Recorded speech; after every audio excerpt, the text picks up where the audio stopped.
we got a lot of we've gotten a lot of snow recently. Have you seen this? Have you heard about this? Have you heard about snow? Yeah, I mean, we're just talking about No, the weather in the for winter time. Huh. Have you seen about this? Have you heard about this? we're just talking about weather now. That's what it's come to on the intros of Film Juice. But no, I mean, a lot of the country has gotten snow recently. That usually doesn't get like crazy snow, so that's interesting. Moving on. So have you heard of did you know it was Happy Gilmore's anniversary the other day? Mm-hmm. This week? Did you see the thing they posted on Twitter? I saw two things. Yeah, Adam Sandler did a video, and then Mhm. the fellow who plays the villain in Flubber did a video. That was great. I thought that was really funny. They I don't know. I don't know. It's cool when you see stuff like that. They're just normal people. No, I don't know. I don't know what. I apologize in advance. I don't know what I'm all about today. I'm just. You're sitting so very comfortable in your chair, Joe. I'm glad that you're comfortable. My God, look at you. What have you become? Where have the days of you wearing a graphic tee and a blazer gone? Where have those days? I remember we decided that was going to be your look for the TV show. Dude, when we eventually go to a studio, like, yeah, I mean, I'm bringing that if you got another thing coming if you think it's going to be a different look. Yeah. Do you need to borrow my jacket again? If anybody doesn't know, the jacket that Joe wore for the entire duration of the TV show was a suit jacket. There was a period of time where I just had it because. Yeah, and then we started keeping it in the office, I think. Yeah. But I think the very first episode, you didn't have one, and so we used one that was just at the station, which is really just bad. This massive, like, it's practically a trench coat. I don't know. You know what? Oh my God! You know what? Maybe I won't use your. No, I probably will, because I've been thinking. No, I've been thinking about getting. I want, dude. It's so dumb. I think I've said this on the show before. I think I've at least told you before. I want a really cool, like, Ryan Gosling Blade Runner trench coat so fucking bad. I think I could rock that shit. Dude, I think I could rock that shit so hard. Like, I think I could do it. But I think I have to be a little older. That's the thing. I think I have to be a little older. I don't know if I could do it, like, in this ripe age of 23. Wait, I'm 22. Like Jesus Christ. Anyhow. Trench coats like that, I think look worse on people as they get older. Oh, so maybe I should wear There's a very brief space somewhere between. Then this is my prime time, probably. Joe, do I think that look could match your style? Yes. But do I think that it's a good look for you? No. It's, it is very different from the vibrant style that You're just wearing all gray. Yeah. Well, today it's not a vibrant. I don't. Okay. Usually to be fair, it's black and red. To be fair, I don't wear like my going out clothes are very different than my podcast clothes. Okay. And we've gone out a few times, and you've seen. Have you seen the? I don't know if you've seen it. I don't want to say it on the. Well, okay. Because when we were at Fredonia, we went out a few times. I think I've worn like some of the wild clothes. Like, as a joke, I would wear like a clown costume. No, so I had a few like going out outfits that I would wear just because I thought they were completely ridiculous. So, for example, and I also didn't hate wearing them because I don't know, they're fun. So my friend wanted to call my bluff, so she bought me She bought me a pair of skinny leather pants and a completely ridiculous like button-up shirt. Like I think I've shown you it before. I don't know. But I remember you telling me about your leather pants. Yeah. It's a staple. Damn. Well, now I just miss going out. That shit was fun. But yeah, but I feel like I feel like maybe you didn't see that outfit, but you've probably have seen like the I have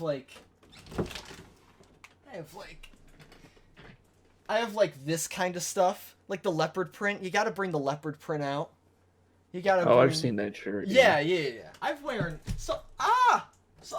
gone with the wind. Gone with the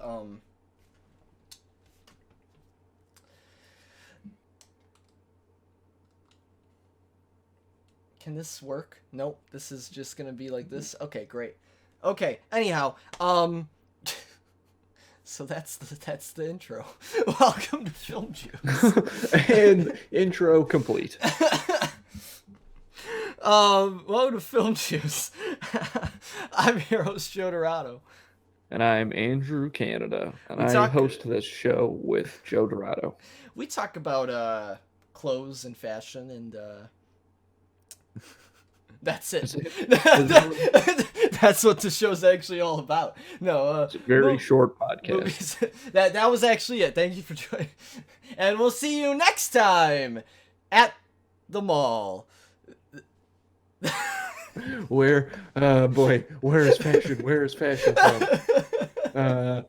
Quick, Joe, they're waiting for you. They're expecting you to say something. You started this sentence, and you're supposed to finish it. What do you got? What do you got? Is that like my inner monologue? Is that what that is? You know what's wow. Okay, really quickly, because I can segue this to Film Juice. Speaking of fashion, remember the one bit we did of Buzzsaw, Velvet Buzzsaw? And we wore the most ridiculous clothes. I remember we said this like when we were filming the bit, but like what you were wearing was something that I would probably like wear. Like just the layers. Like it's all about the layers. It's all about the layers. Oh my god. So yeah. So anyhow. What was I saying? Welcome to the Film Juice. No, this is not a show about fashion as much as it can be, I guess. Yeah. Oh, but you tricked me. Yeah. You had me fooled for a second. This is a show about film, you silly boy. Okay. Don't say that to me again. You're in for a treat because I don't know what I'm on this episode. I can explain why I'm in this mood, and it's because of the movies we've done this episode. They're very, very silly films. So I'm in a very silly mood. But I'm very excited to talk about them. But before we talk about the movies, this week, we should just get into, some of the movie news. I'm actually really excited. I'm just excited to be back doing this show this week. I'm excited doing this episode. So yeah, this is gonna be. I'm pumped. So yeah, let's just jump into it, I guess. Just laughing at Darth Vader hiding behind that guitar. Hey guys. You don't see him. Can I come out? You don't see him. He's. Yeah, I do.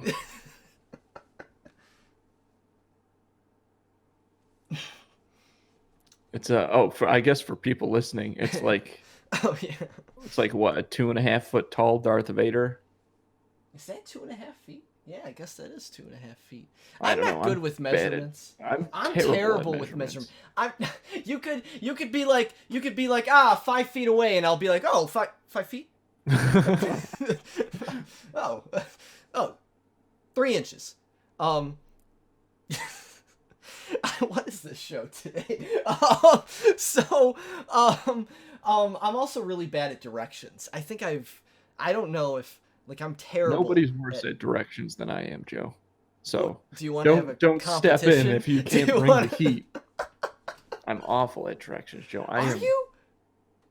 Yeah, like We've like famously driven so. somewhere before, and we didn't get lost. We had So the GPS. Although that's the thing is, even with the GPS, I've gotten lost. I've actually heard these stories, so I'm Mhm. not. Good shit. Well, anyhow, what was I? Oh yeah, Darth Vader. So yeah, that's a cool thing. He's just, he watches over me. He's keeps me safe. As Darth Vader does. Yeah, Uh-huh. So we got movie news today, everybody. Mhm. Let's get right into it. We're gonna start small and finish strong. So the first thing, A24. I just saw this. I just saw this yesterday. A24 is supposed to produce is it Ari Aster's or Aria? It doesn't matter. Ari Aster's next film, Disappointment Boulevard, starring Joaquin Phoenix, which I think that's just a really funny name for. I don't know. Disappointment Boulevard. Yeah, like, is it gonna be like it?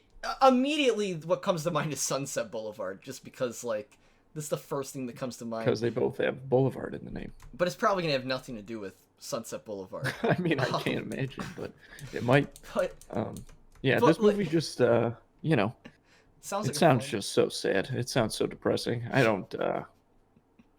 At least, like, if you asked me to watch that movie like right now today, I'd be like, Jesus Christ, nope, I can't do it. I mean, when we did Leaving Las Vegas, I literally like. Which I feel like the working title for that movie was Disappointment Boulevard. when we did Leaving Las Vegas, I had to prepare myself to watch that movie because it's the same like thing with like Requiem for a Dream, like, and I compared it on the show when we did that episode. It's like with really depressing movies, I don't know. I really need to be like okay. And in that, in that mindset, I guess. Like, I need to be ready for it. I can't just, like, jump into fucking Requiem for a Dream and be okay the rest of the day. I don't know. I know, like, movies don't, like... I don't know. Movies don't always affect, like, people the same way, and, like... But, it's, like, those movies, like, intense movies like that, I gotta take... So yeah, you're right. Like, Disappointment Boulevard sounds like one of those movies for sure. I'll read the brief synopsis that was given from the director. It's described as an intimate, decades-spanning portrait of one of the most successful entrepreneurs of all time. So it's gonna be just sad. Yeah, that sounds sad, but you know what? Joaquin Phoenix is such a damn good actor. I know. I'm sure it'll be very well written. But I'm just not sure that that's the kind of movie that although you don't need a lot of people to see a movie these days, you know what I mean? No. You really In fact, don't. it's almost like you're shooting for the opposite. A lot of people haven't seen like a lot of A24's brand isn't really discoverability. Well, it is discoverability, but it's not like popular. Now it's getting more popular, like, and it's like, it's becoming more of like almost a meme. See, it feels to me like a punk band where it's like, oh, I watch A24 movies, and then like it's like, ooh, that's cool, but then it's like, okay, but everybody watches A24 movies, but no, it's still cool. And they make a lot of really great movies, though. Yeah, that's a really good analogy for it. I don't know if that's the word for it. But I just came up with that. Be written in a book one day. It'll be the title of your Okay, what? That's gonna be the title of my autobiography, Joe. What is that entire long ass sentence? So the title of the book is, it's like a punk band, Or that, you know what? Wait, that'll be the critic review on the front. That's what it'll be. It'll be the, what do they call those? It'll just be the, I don't know. A blurb. Yeah, it'll be the main blurb, the star blurb. Star blurb. So blurb. Dancing in the sky. Oh, we were on different things. Yeah, a couple different. There's all kinds of different star blurbs. So,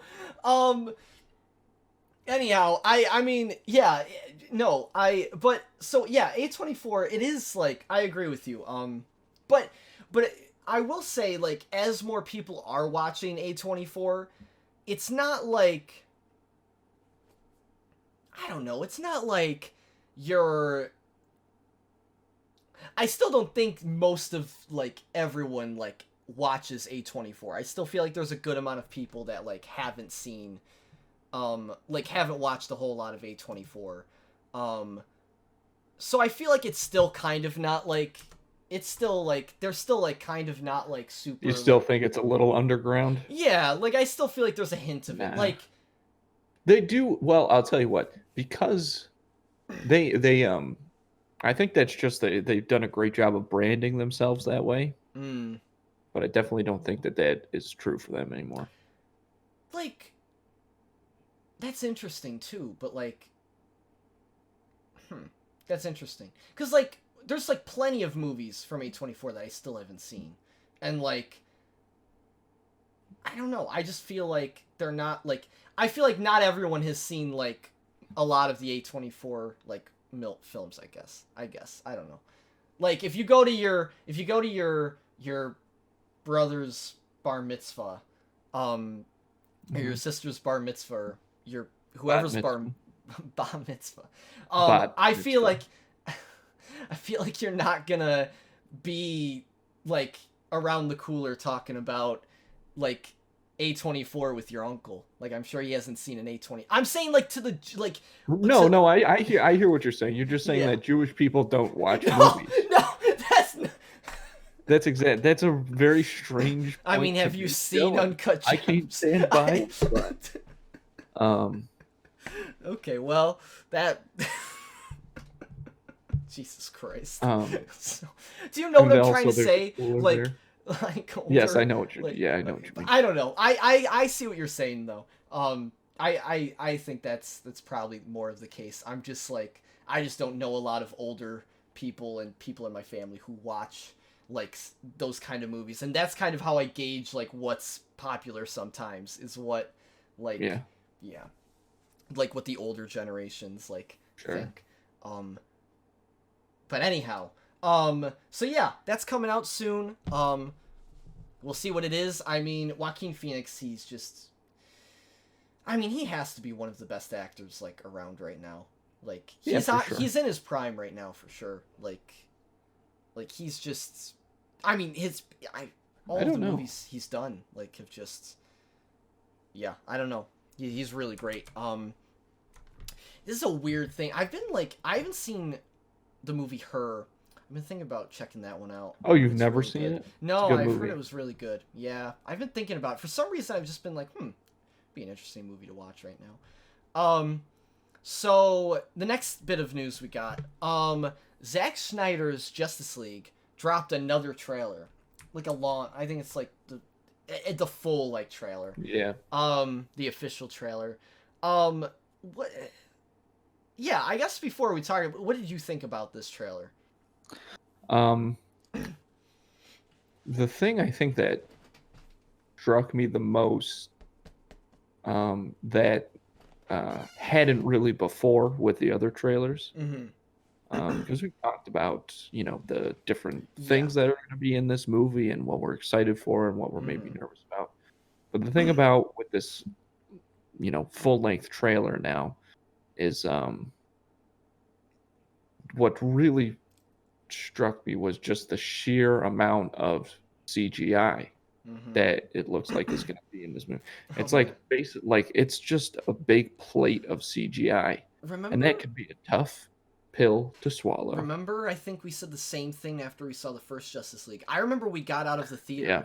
We got out of the theater, and I think the first thing one of us said was like that whole like movie was filmed on a green screen. Like Yeah. like And imagine it looks just like so much more so with this trailer. I mean, mhm, it's like everything is just yeah. completely CGI, and in the way that I think it's because they it seems like they're just doing too much with it Yeah. that it's so noticeable. Because obviously, like when Captain America fights Thanos, that's Mhm. all CGI as well. Yeah. But there's not too much. It's they're keeping it simple, you Yeah. know. Well, with that, yeah. I see what you're saying. Yes, there's, I'm yeah. talking about like the setting, the Ah, scene, yeah, you yeah, know. yeah, yeah, yeah. So There wasn't really much going on. Well, exactly, there was, but it wasn't in the shot per se. And like the setting, like yeah, the setting wasn't like crazy. It yeah. was very dull and like Whereas not with dull. this Justice League trailer, and Mm-hmm. it's an interesting. I think I understand the idea behind it is that it's supposed to be, they want it to be very chaotic because it's, these villains that they're fighting are Dark from side. Apocalypse, Yeah. right? So it would make sense, and it's supposed to be very impressive, like big a battle, not just a battle, but like a full scale war. Yeah. Um, but I think that you can certainly get that point across without, well, I mean, just like bombing the frame with so much Yeah. CG that it's like, I mean, there's a sensory overload aspect to it for sure, Mm-hmm. but it's just so that was a little distracting to me in the trailer, just like, holy shit. So this movie is just going to be like a cartoon. Well, you know what I mean. Yeah. Like, Well, it's all going to be CG. yeah. No, I mean the first one was kind of like that too. So like, Hmm. yeah, it makes sense. Yeah, it's gonna be very interesting. I guess off that point, um, you know what, this, it kind of hit me. I mean, Zack Snyder is kind of starting for me to become like James Cameron. um, in the way where I feel like, I guess in a very specific sense, in the way where James Cameron, of recent has been very much of the like pushing visual effects and like I'm not saying, and I'm not saying Zack is necessarily doing that, but I guess what I am saying is this movie is giving me a very similar feeling to Avatar 2 in the fact that I feel like it's like just impossible standards at this point. Well, that's the difference, right? Is Mm-hmm. that with what Cameron is doing with his Avatar movies is so much of that is focused really on pushing the technology forward, where Mm-hmm. as this is not that, right? It's just Yeah, using a ton of it that's at true. Yeah. certainly a much lower standard, which, not saying, I mean, I don't mean that as a dig. It's like, Mm-hmm. what you It's can't what get to the standard of this, what this new Avatar is going to be, or yeah. whatever. Um, but Yeah. it's just so much. It's just It so is. It much. is a lot. And like I will say some of it's really cool. I want to start with some things that I did like about it. I remember we posted that photo a while back of Steppenwolf's like new suit, and I said that's probably the worst shot I've ever seen. That was not a good shot. I bet they took that shot out of the movie though, because in this trailer, when you see his suit in action, his new suit, it's pretty cool. It's pretty Zack Snyder, but it's pretty cool. Like it is a lot, like you said, like, and his suit encapsulates like Zack Snyder's like effects. Like it's a lot. It's just like metal and it's all moving. It's like the armor's alive, but it looks cool. Like that's Yeah. one I will give him that. I think the new suit is a lot better like than the old one, and like he just looks so much more opposing. Is that the word? Hmm. Um, so that's cool. I did like that. I liked seeing that in action. Um, the I gotta say, the trailer is pretty well edited. Some of the trailer's pretty well edited. The shot where it goes from Superman flying to Cyborg flying, that was pretty neat. That was a pretty neat cut. I also like that we see. I like that we're seeing a lot of new footage. Obviously, that's what he's trying to do. Mm-hmm. Like, we're seeing a lot of new Flash shit. Like, that whole Flash sequence, not even in... Like, we're seeing that. I think the Cyborg stuff was all new, too. So... But it worries me. This movie's 4 hours. So, it's not like they don't have a lot of time to tell this epic. But what I'm worried about is... What if they're showing, like, way too much of the new stuff? Right. Well, like, that we've already you seen see most a lot of, stuff. I don't think that will really be the case. For one hope thing, not. we haven't seen anything of Green Lantern or Martian Manhunter. Dude, I keep forgetting they're gonna and be in the also movie. in What the fuck? what we have seen, it's very brief glimpses of things. Like, it's not full sequences that we're seeing. Green Lantern is in the movie. I don't even remember who's playing him in this movie. Some That's fella. crazy. That is insane. Oh, I would have loved if they got Ryan Reynolds back. No, I know they wouldn't do that.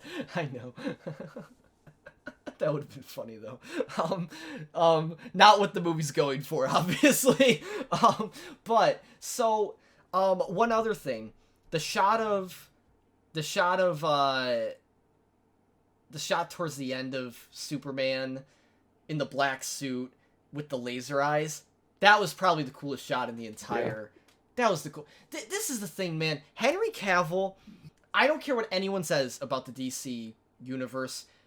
I haven't seen Man of Steel, granted, in a while, but I remember liking Man of Steel. I remember enjoying that movie. I remember thinking it was so cool to see, like, a more, like, I don't know, just seeing a Superman movie like that. When all the other times we've seen Superman movies, it's been, like, you know, a lot more cheesy and silly. So, like, and Henry Cavill, I think, is just a great casting. I think he's so good as Superman.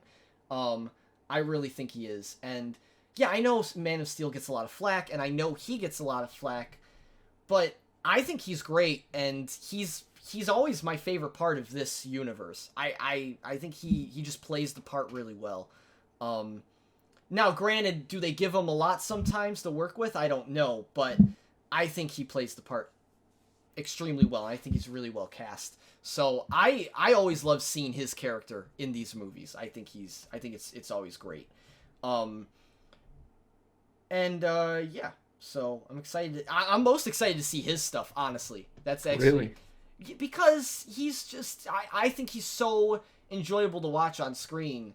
I'm not saying the other characters aren't. I still am not super. I'm still not a super fan of Batfleck, but I'm excited to see the new Flash stuff and the new Cyborg stuff. But yeah, no, I'm really excited to see. I just love Superman's character in this universe, which is interesting because I don't know. That's probably a hot take. I feel like a lot of people don't love Superman in this universe, but I really think he's cool. Did they miss a few marks with his character? Sure. Like, they completely rushed Doomsday. Like, that's something that that's something they'll never be able to fix. But other than that, like, I think they've done his character really well. So anyhow, yes. So, I almost forgot to talk about... So I was so caught up in the things I liked about the trailer, I almost forgot to talk about anything I didn't like about the trailer. The bombshell at the end, which is what everyone's talking about, is they show Jared Leto's Joker in this trailer, and they have a line from him in this trailer, and I've never had a single line. No, that's not true. It's very rare for a single line in a trailer to completely ruin like the rest of the trailer. And I gotta say, I feel like this line did that for me because it completely pulled me out of it and made me realize what this movie like is, like at the bare bones, like what this movie is. And yeah, that wasn't that sucked. So yeah, the line is the line is we live in a society, and then he says something after that. And okay, really quick, all I've been seeing from people defending this line is that's not the whole line. Everyone's taking it out of context. No, we understand. There's more to the line. It doesn't matter. It doesn't matter. That is literally the first like. The context of the line is still that is a main... The context at the end of the line doesn't change what he says in the beginning. So, anyhow, it's very silly. It took me right out of it. And it is during the nightmare sequence, in the context of the... Right. So it seems like we'll get an extended version of that, perhaps? Yeah. Also, Cyborg... Someone was in the background. I think it was Cyborg. So they weren't in the background before either. So I don't know. Anyhow, what did you... I don't know, man. He looks cool, but I heard the words come out of his mouth, and I was just like, oh no. Yeah. I don't know. No, I think that they are still, Warner Brothers, that is, in some ways, mismanaging this movie and what they've got. Yeah. Even with this wacky new release. But what, you know, the way that all these conversations are summed up every time is we just have to wait and see. That's all we can do. You're right. And I guess the last thing I'll say about it before we move on is I think this is what worries me the most. Not that line is in the movie and it's a dumb line. Like, it's a line. It's not going to ruin a 4-hour movie, hopefully. Like, if it does, that's honestly an accomplishment. But what does worry me about it is I remember when we talked about this way earlier, when we first started talking about the Snyder Cut in the summer. I remember voicing my concern that they're going to be doing... This isn't just going to be Zack Snyder's, like, original script that he was going with. There are going to be things that are added in, like, after the fact, just because, like, of reception and stuff, like... And I'm worried that line proves that some of this movie is going to be, like, either studio added... Or, like, he just decide...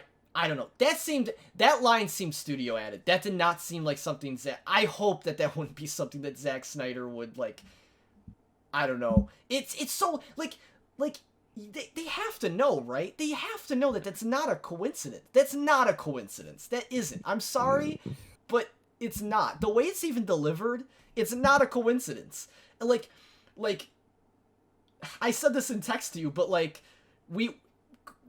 it's confirmed that we know that Zack Snyder saw the new Joker movie. Like we know that he saw it and he really liked what he saw. So I don't know, man. It feels so. That's what worries me, because if it happens in that instance, it could happen in other instances, and that worries me.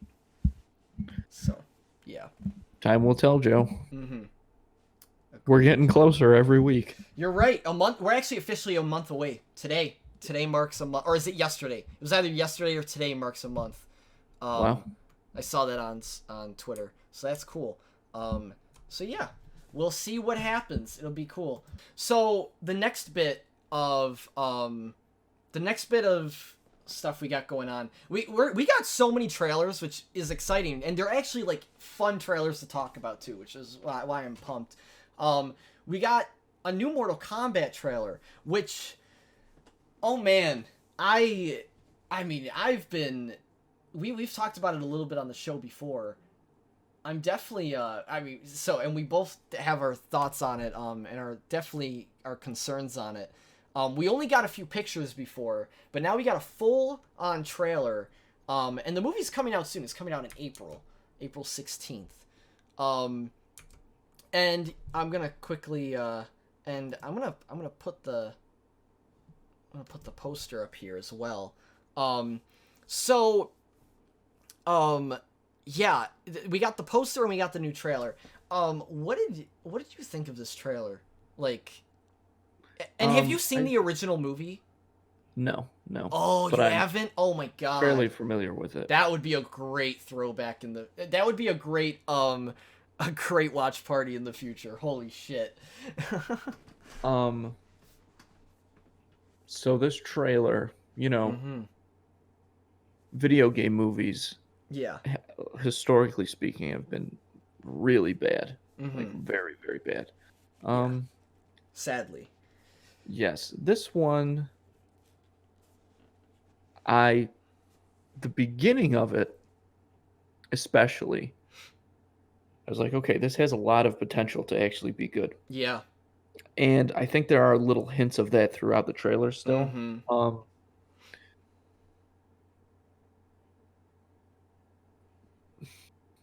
However, it seemed like it couldn't be helped that certain pieces of trash seeped through into this trailer, specifically lines of dialogue, expositions. Mm-hmm. The trailer basically set up the whole plot of the movie, which was not really fun. Yeah. So it's, oh boy, it's a difficult thing. Yeah. But it looks so cool. I think that all the effects in the trailer seem to look really awesome. And the obviously more so than in any other video game, the fatalities are a huge deal. And Mortal Kombat is such a violent game. Mm-hmm. And the action sequences that they showed in the Red Band trailer that we watched were really, really cool. Like they were they were gruesome, but they were cool to watch. This is the thing, so even that's an interesting point you brought up about the story, like how, the trailer, like, just, it does really show the whole, like, where the story goes, and like that's, like, I agree with you there.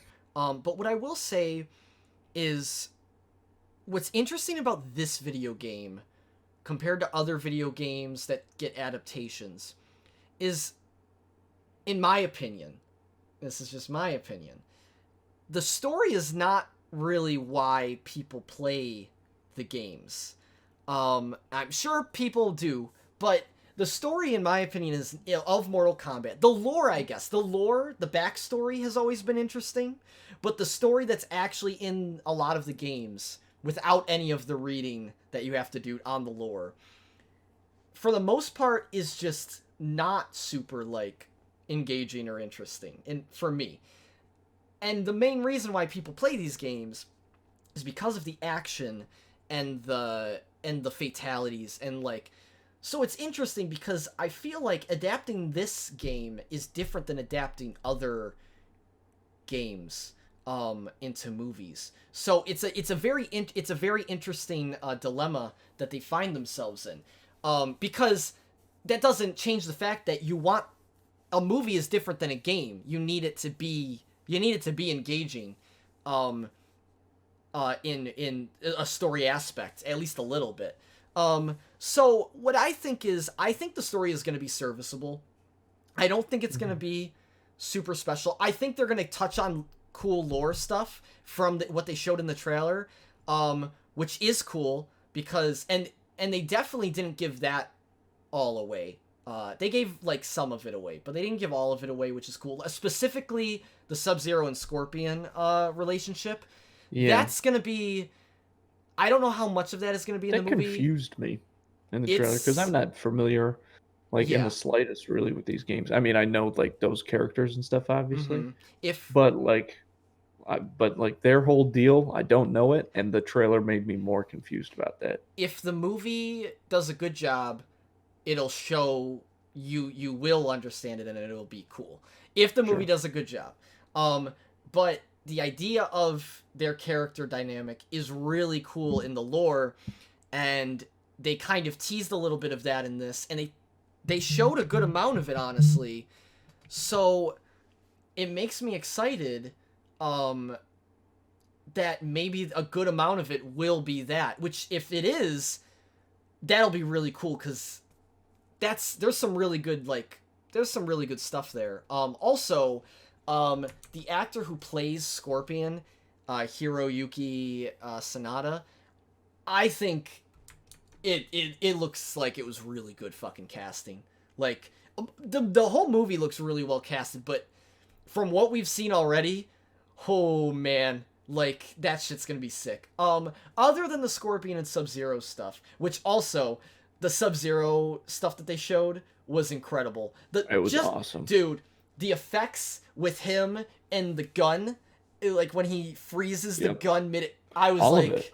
Yeah. All the stuff where he was using his abilities was like, I mean, that is something that, based on the trailer, is not going to disappoint, which is good that they obviously made that a top priority. They captured his moves so well and his effects so well, and he's like my favorite character from the game, so I'm really excited to see his stuff. Like, anyhow, so that stuff was cool. They're doing some interesting stuff with the Earth characters, Sonya, Jesus Christ, Sonya, Jax, I think is I don't remember all the names. Sonya, Liu Kang, Jax, actually Liu Kang might not. I think no, Liu Kang is Earth. And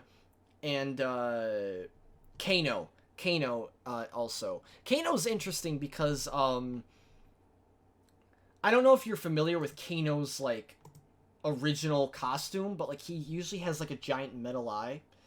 And he's also usually a bad guy. So it's cool. They're like, it seems like this is going to be a little different. They're going to like do some different things than the game story, which is cool. I'm excited to see where they go with it. I guess there's not too much more to talk about other than the effects look really cool. Some of the lines of dialogue bothered me. Like, they literally say like they didn't have to say the exact lines of dialogue that they say in the games. They didn't have to do that. You have to, Joe. If anything, that's a horrendous idea. The get over here was stupid. Like, I understand they want these cool like moments where but it doesn't fit. Like, it doesn't, and so those parts are going to be jarring. And that's the thing. I don't think this movie is necessarily going to be very good. If I had to rate it right now, if I had to predict what my rating's going to be just from seeing the trailer, I'm going to say this is going to be like a 6 or 7 out of 10. Mm-hmm. I'm going to give it to 6 or 7. And I honestly hope that it's in the 6 or 7 range, because I do not want this movie to be not enjoyable.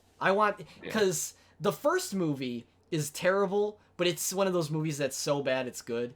And some of it is genuinely, like, fun. So, we'll see what happens. It'll be interesting. But yeah, I'm definitely pumped. I'm definitely excited. I think it'll be an exciting release, for sure. So, that'll be on HBO Max in April. So yeah. Oh, man. And this poster, man, I really like this poster. Oh, that poster is so cool. It's a really cool poster. They did a good job with it. They really did. I guess that's all I can say. I think they really killed the poster. It's like, yeah, I like these kinds of simple posters. So that's sick. So yeah, now we got one more trailer today. Um, this is an interesting one for sure. Um, we got well, it's a trailer for the new Disney film that's coming out starring Emma Stone called Cruella, and it follows the villain Cruella de Vil, and it seems like it's gonna be an origin Yeah. story. Um, um, Okay. Yeah. Okay. So, yeah, I don't know, man. very interesting idea, very interesting Yes. concept. Um, I think that, well, for one thing, I don't like. I'm just tired of accents, like actors doing accents. Okay. And I don't think that, like, But like some you know what it actors like, like do them because well. obviously I like Emma Stone. Everybody Mhm. does. She's awesome. Yeah, But she's what I great. get sometimes, and this is the case with this trailer, is that sometimes an actor will substitute an accent for an attitude or Mm. the personality of the character. And that's obviously, too weak a point to just build everything off of. Um, Mm. you know what this feels like to me is like it feels a little like the first series of Unfortunate Events movie. Like, I got that kind of Whoa. energy I and didn't. vibe That's from, interesting. or not even the first movie, but just like the Netflix series I that there didn't watch the was Netflix also. series. I just kind of get that vibe a little bit. Mm. And what I mean by that, I think, is the way that we're being shown this character. Mm-hmm. Her this sense that I'm getting is that she's a little over the top, Mm-hmm. but also is sometimes visually, it's just in like the costuming and stuff. I don't know. There's something about it that gives me the similar vibe, but Yeah. it's a cool idea, and I did, aside from what I just said about the accent mostly, enjoy the trailer until the Mm-hmm. very end, obviously, Yep. Yep. The when very she end. goes, what does she say? She I already blocked says it out. She's like, like my name is Cruella or "My something. name is Cruella." Yeah. Like, we know that. We're aware. We just watched a whole minute and a half thing about it. So you It's so don't feel bad. like you have to tell us. I I gotta ask, like when big actors like Emma Stone looks at the script for these movies, does she It's see Disney does she and see the it's Cruella. She might not have seen anything does she see that line and be like, okay? right, right. I don't know. You might, like, I feel like you have to know, but you also, Oh like, man, you certainly want to have it's also a faith job. It's a job. in, Like sure, but sometimes. you just want to have faith, I think, in your director and like the way that it's going to be edited, and Exactly. feel that it's, you want to have faith that it's all going to turn out fine. And Yep. also with a project like this, like, imagine somebody comes to you and they're like, "We want you to play Gaston in the Gaston origin story." That's it. And you're signing up for that Yeah. without seeing a single Yeah. word from Disney. Yeah. You're like, "Oh, there's no," and literally everybody around you and you're in your own brain, you're like, "There's no way that it's not going to be a hit." And I think that this movie could be very good. Mm-hmm. I think that Emma Thompson is going to be really good in it. Mm-hmm. She's a great actress. That Yeah. dynamic, which is not really explored in the trailer, No. um, but it seems like it could be very interesting. But I don't want it to. I hope that it's not. I hope that their characters aren't too similar, because obviously Emma Thompson's character is the one Mm. that's kind of in power. Yeah. Um, so I hope that they're not kind of too similar in the way that they go at each other. But Mark uh, Strong is also in it. it's a cool take on the character. It's a fun concept. You know who I would like an origin story about. No, never mind. I take that back. Oh But boy, you know, seeing I want to hear it now. nah, it's not worth it. Oh, But wow. you know, origin stories is that's maybe the most interesting thing that there is for me. Yeah, Like you I'm do like origin fascinated. I stories, love origin stories. That's what I'm all about is which is origin so stories. interesting. I like beginnings and You don't like. that's it. That's right. You don't like. We've talked about this. I I love love endings, beginnings. I and love you don't love beginnings. endings. I It's don't so care for endings that's really. Middles crazy. are sometimes whatever. But That's I crazy. love beginnings. Damn. Yeah, I agree. Well, I don't. I see where you're coming from. I like Yeah, that. yeah, yeah. I So what I'll say about it is I've seen this comparison thrown around a few times. I think it's a stupid compare. I don't know if it's. I don't know. I see where the comparison lies, but like, I don't know. I I don't like. I'm also like privy to comparing things like just to compare them, but like I don't know. Sometimes just like why do you have to compare like things? So this movie has been getting compared as like the female equivalent to the Joaquin Phoenix Joker film. Dumb. Um yeah, I don't know. It's That's just stupid. like that is. I just there I don't know, man. I wouldn't like spend a second more on that. yeah, That's so yeah, dumb. yeah. Fucking It's just fucking idiots. You fucking it's that's so stupid. they like yeah. So I don't know. We'll see what thankfully I don't think that's most people. I think that's just the small amount Yeah, that I've yeah. seen. But cuz like just let it be its own thing. So yes, this is the thing. I really love Emma Stone. I think she is a fantastic actress, and some of the visuals in this were cool. Some of Well, that one thing was really the cool with the fire dress. thing, yeah, that was Yeah. sick. I was like, So ooh. yeah, so like, Ooh, and you know what I did like and the though? costuming's awesome, like you said. Like Yes. that's a huge thing for like Cruella, at least from what we see from her in the in the in the movie cartoon. Like it's it's all about her fashion. So like that's I'm glad they're like spending time on that in this movie. I It don't. does feel to me a little bit like Hmm. that's kind of the only thing we know about her. So how do we expand that into an entire movie? Yeah, that's the thing.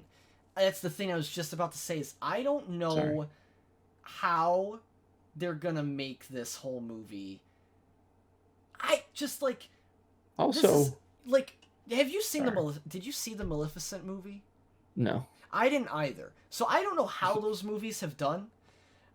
I But mean they made a sequel. this is the closest thing to that Hmm. like we're getting like it's literally just like but this is the thing I feel like Maleficent you have so much that you can go into Because it's a like fantasy world. yeah there's so much there but there's so much potential there.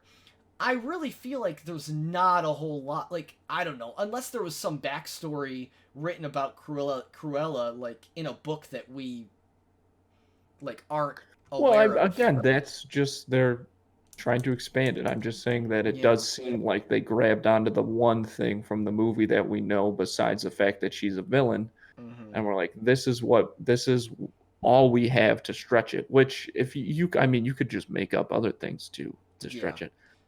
So it'll be interesting. But yeah, yeah, we will Yeah. When does again it come out? to It wait and comes see. out. Comes out next month, I think. It comes out soon. Uh, I think you're right on that. Why is this not showing me the date? Usually IMDb. Oh, it is. Oh no, it says May 28th. Oh, May. I get Yeah, the M's March and confused. May. Yeah, May 28th. It says on IMDb, and um, did it say? I think it's gonna be on Disney Plus. I think it's gonna, but maybe I'm wrong. I thought it said it was I gonna don't be on know. I feel like how can it not be on Disney Plus, you know? Mm-hmm. I think it's just gonna be one of the paid ones, like Ugh. one of the ones that you When the ones you pay for. What's the one that they're making people pay for next? There's a big Disney movie that's coming out that we talked about on the show, and we're like, well, we're gonna pay for that one. Like, Raya, right? Yeah. Yep. That's one that it's like, okay, well, I'm gonna fucking pay for this movie, like, like just because it looks incredible. Okay. Anyhow, we got some. That's the movie news this week, everyone. You know, a lot to talk about there. Not too, like, you know, there's only a few trailers, but there's a lot to talk about there. So I'm very excited for when those things come out. I'm excited for the show today. It's like almost like a, you know what this, I didn't want to tell you this because I wanted to say it now. This is kind of like the Andrew Canada comedy special. That's what this is kind of like. And you know why? Because this is, you picked both of the movies this week. And they're both comedies. That's it. Yeah, how about that? But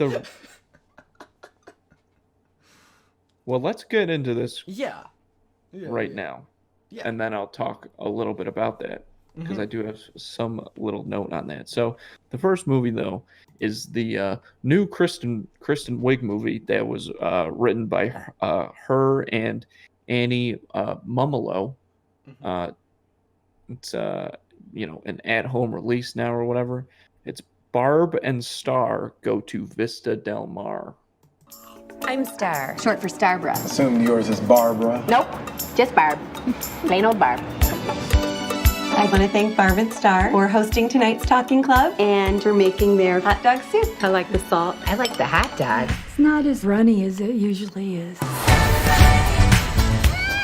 What is she drawing? I hope she gives me bigger teeth. Love big teeth. She loves big teeth. Even if it's just two eyes on a bunch of teeth. It would be so nice. Look, my new phone case. I love it! It's like I'm listening to the ocean. Wait, we don't have cell phones. I know I'm gonna take it home and glue it to our landline. Hi! Hi! Hi! Hi!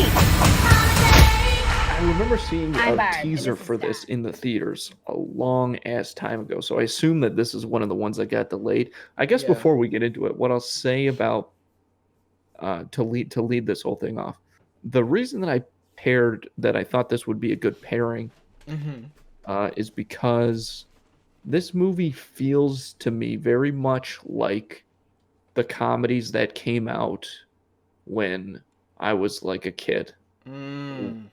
And I think that, and I'll talk about this more when we talk about that movie, but I think that Superbad is really the one of the movies that kicked that style into gear. That's interesting.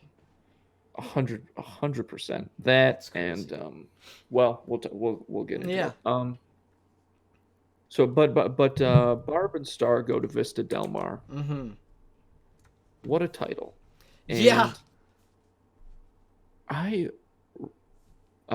really enjoyed this movie. Something that struck me right out of the gate is that it was directed by a fellow named Josh Greenbaum, who this is his first feature that he's directed. Nuts. He's directed a lot of documentaries, a lot of great documentaries. He directed Too Funny to Fail, which is a Hulu documentary about the Dana Carvey show. He directed that documentary. It's not Bob and Batman, but it's something in Batman about like the other Batman creator. Yeah. I know what you're talking about. That's a good one. And it's with knowing that, it's interesting to me because this movie seems to be directed in a way that is very stylistically and technically sound. Like, it's done like if you were to read a book on how comedy should be shot and directed, I think that's what this is. Like, there's a ton of wide shots. it's light is, there's no darkness in this movie. Part of that is certainly the colors of Barb Star, but that's not really what I'm talking about. And there's I also, just speaking on the way it was shot, I like all the two shots that Yeah. because there were just so, and I'm talking, sometimes you get a two shot like that where it's a little more like I'm just trying to describe it for the people listening on audio, where there's a little more depth to it. But this one, a lot of the two shots are just like boop, like right next to each other, like on the same field, which I think obviously works for this movie because these characters are best friends. They're inseparable. They're basically the same person, and they're living the same lives with each other. That's what it's trying to do. So that worked well. Yeah. And I really, really liked this movie. There was one part at the end that I was disappointed in, but I love the obscurity of it in the writing. Yeah. That's what stands out to me. The second that the opening scene kind of comes to its conclusion and goes into the second scene, that transition, like not from an editing perspective, from like a writing perspective, as soon as that started to happen, I was like, I'm all in on this movie. Like, whatever happens, I'm into it. Yeah, it was cool. I'm talking, yeah.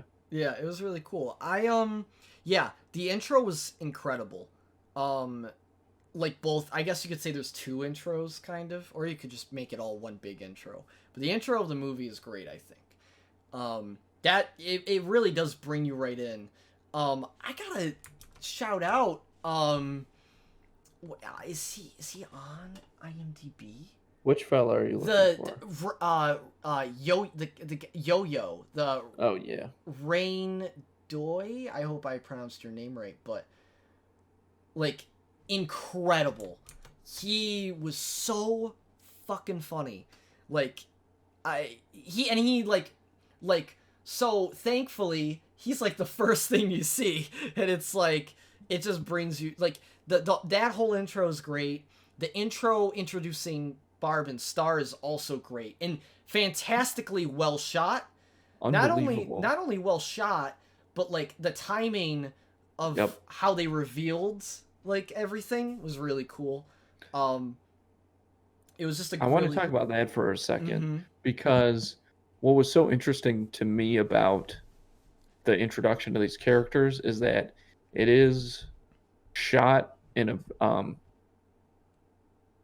the whole thing is presented in kind of an abstract way, right? Like they're talking to each other, but we're not really seeing them talk to each other, and we know that like the movements that we're seeing are not a part of the conversation that we're listening in on, but somehow we're still able to contextualize it, and it still makes sense, and it doesn't take you out of it at all. Yeah, because they don't do a Really two-shot until but the it end. just works so well. Yeah, it's all, and like obviously, and the positions that they're like, the positions that they're in switch completely from shot to shot, and yet it's still working. Maybe because the conversation is over it makes the whole thing cohesive. That probably might be it.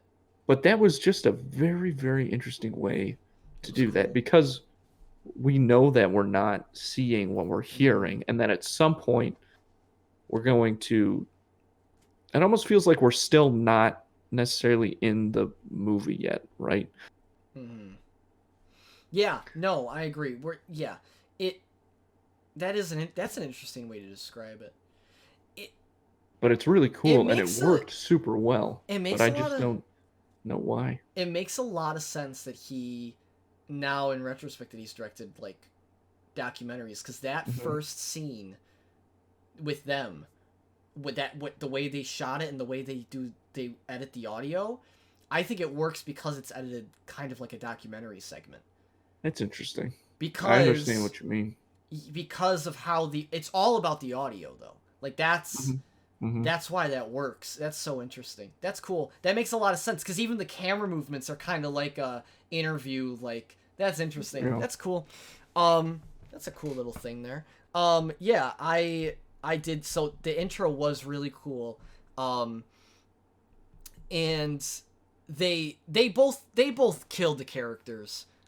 Kristen Wiig, and I asked you this because Kristen Wiig, if I'm correct, I'm wrong about these things sometimes. Kristen Wiig was on SNL, correct? Okay. Yes. I'm glad I wasn't wrong about that. Kristen Wiig was on SNL for many years. And I don't know if Annie Mumolo? No, she wasn't on. Okay. She might have been a writer. I have no idea, but she was Okay. never on the show. So the thing is I like at first thought like this was kind of a movie about characters that like they possibly played in the past. Like you know how like Harold and Kumar like I thought it was going to be like not Wayne's World. Wayne's World. Sure. Yes, that's actually a better example. That's a Yeah. better example. Like that. I thought it was going to be Well, we don't need to get into all that. Yeah. Well, yeah. I don't think Harold and Kumar are from anything. Except for their movies. Yeah. Yes. You're right. So, Yeah. So, okay. So Wayne's World. Yes. Wayne's World. But that's the thing is, I was like, is it kind of like that? And that's fine if it is. But I was like, this like reminds me of something. Like it seems like they know they've done this bit plenty of times before, just on their own. That like it seems kind of like that, which is fine. It does. I just that's a observation that I had. But what I was worried because I was like, can you make a whole movie that's just gonna be them doing this bit? And thankfully, I think the movie does get over that. Like it's more than that, just that bit. I was worried that it was just gonna be too much of just that bit for an hour and 40 minutes. But thankfully, I think they do it well, where it turns more into like the story. Sure. Like, well, I think the conflict is just handled very well. In the way it's exactly. I think the conflict is really what, and it's a conflict you've seen before, and it's not like an unpredictable conflict, but it's really well handled. And I actually think the writing really like. This isn't a new concept. This isn't a new film you've never seen before. But the way it's written and the way it's portrayed, it seems fresh. I don't know if that's... Maybe fresh is the wrong word. It's just... I don't know. It's unique. I enjoyed... Even though I've seen this story a million times before, and it's predictable, it's still enjoyable. Like, the way they did it was very enjoyable. And, yeah, unique. I think it's unique in some way. Like, I think the way they show the story is unique. I don't necessarily think the beats they hit are unique, if that makes sense. But yeah, it's super. It was so that definitely brought it home. Also, the visuals are great. There is some visuals in this movie. This is very similar to the next movie we're talking about, where this movie had no right being as well produced as it is, but it is. Like, what does that mean? Like movies, like comedies that I see now, aside from this one, recently, I guess Palm Springs is another example. But other than those movies, I haven't seen like a comedy movie like that's also like super well like produced and like has great shots and like I just haven't seen that in a modern comedy movie in a long time, other than I'd say Palm Springs has that. But that's why I say like, so like Superbad is like, I mean we'll talk about it more, but like I think that movie like has that too, where I'm not saying it has I guess what I mean is it has no right, it's not like it shouldn't be like that. I just don't think it happens enough. So what happens is you get comedy movies where they have great jokes, and they can still be good comedy movies without like being amazingly shot. But I feel like that's an element that isn't as much emphasized in comedy movies anymore. And I think they should be, because this movie emphasizes I would say that, well, I don't know anymore. So I think that starting with not just Superbad, but like Forgetting Sarah Marshall, all these early Apatow produced movies, which this is a completely different thing, but yeah. that's what we're talking about. Mm-hmm.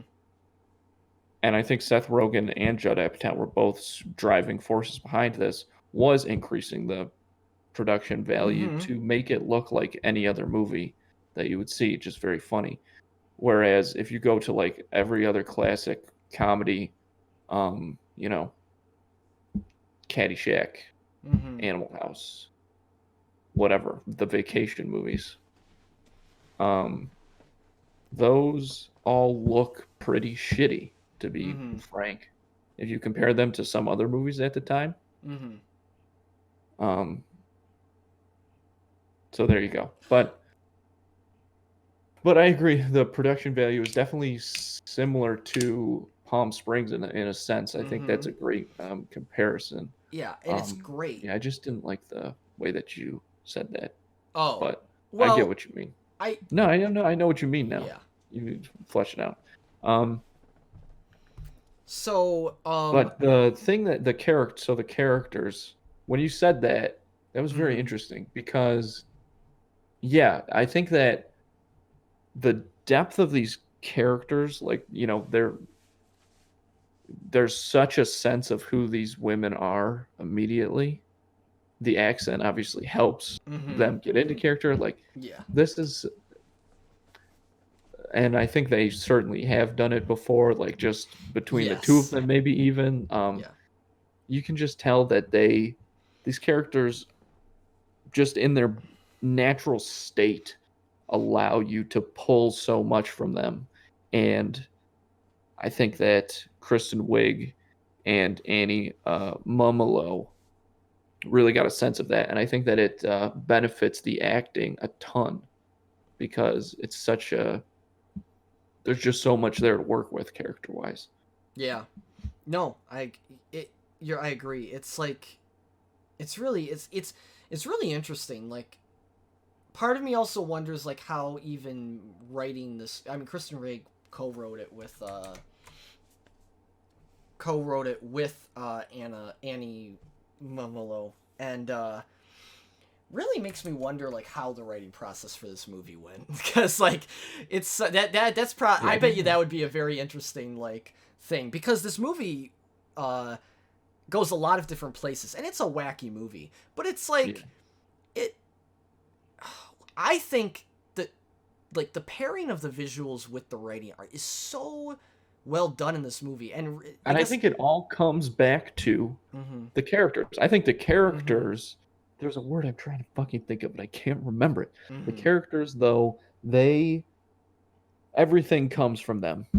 The characters inform the writing and the setting and the production design and the costuming, everything. The whole world around them comes from, like, who are these two women? It's very interesting. It's very cool. It's stylistically, it's very cool, because, I mean, you're building a whole world around that style, which is very interesting. Like, to just have a whole, I mean, I know you can't see the poster right now, but the poster that I'm showing on screen right now is very flashy. They're on a pink shell. There's dolphins flying in the background. Like, It's very, very out there, but it's completely, like, it shows the style, like, perfectly. And it seems like something that, so I know what poster you're talking about. It seems, it's a little tacky, right? Yeah. Like, it seems like Barb and Star designed it themselves. Yeah, it's great. It's awesome. It's cool.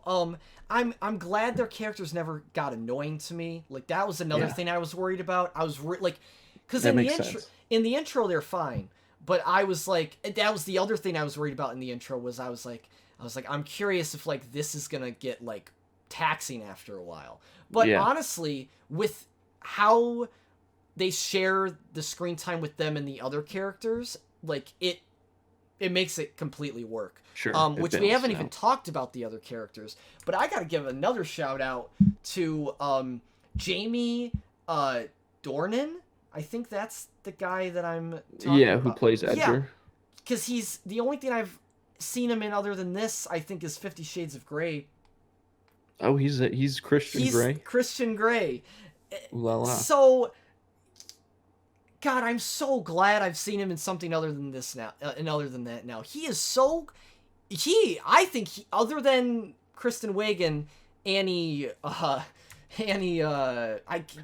last name. Mumolo. I can't Mumolo. believe we keep forgetting. Like, Yeah. I'm looking at every time I say it, I look back as well. I can't remember. He's the other standout for me. Like, and Oh, there's a lot of without doubt. standouts, but holy shit, Well, he's there's really great. only like 6 characters You're in the right. movie. True. I mean, the villain. But is everybody also does good. great. Yeah. And what I want to say, especially about this Dornan fellow, is he's obviously incredibly handsome.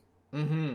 So let's take a look at him as compared to Chris Hemsworth in Ghostbusters. Chris Hemsworth is obviously a very good actor. And he can certainly do a certain type of comedy because there are very funny parts in Thor Ragnarok that he does. But he was not funny in Ghostbusters. I mean, that whole movie didn't work in a lot of ways, but that was bad. So I think that there's this, it's been established that sometimes, sorry to generalize, but really good looking people aren't necessarily very funny.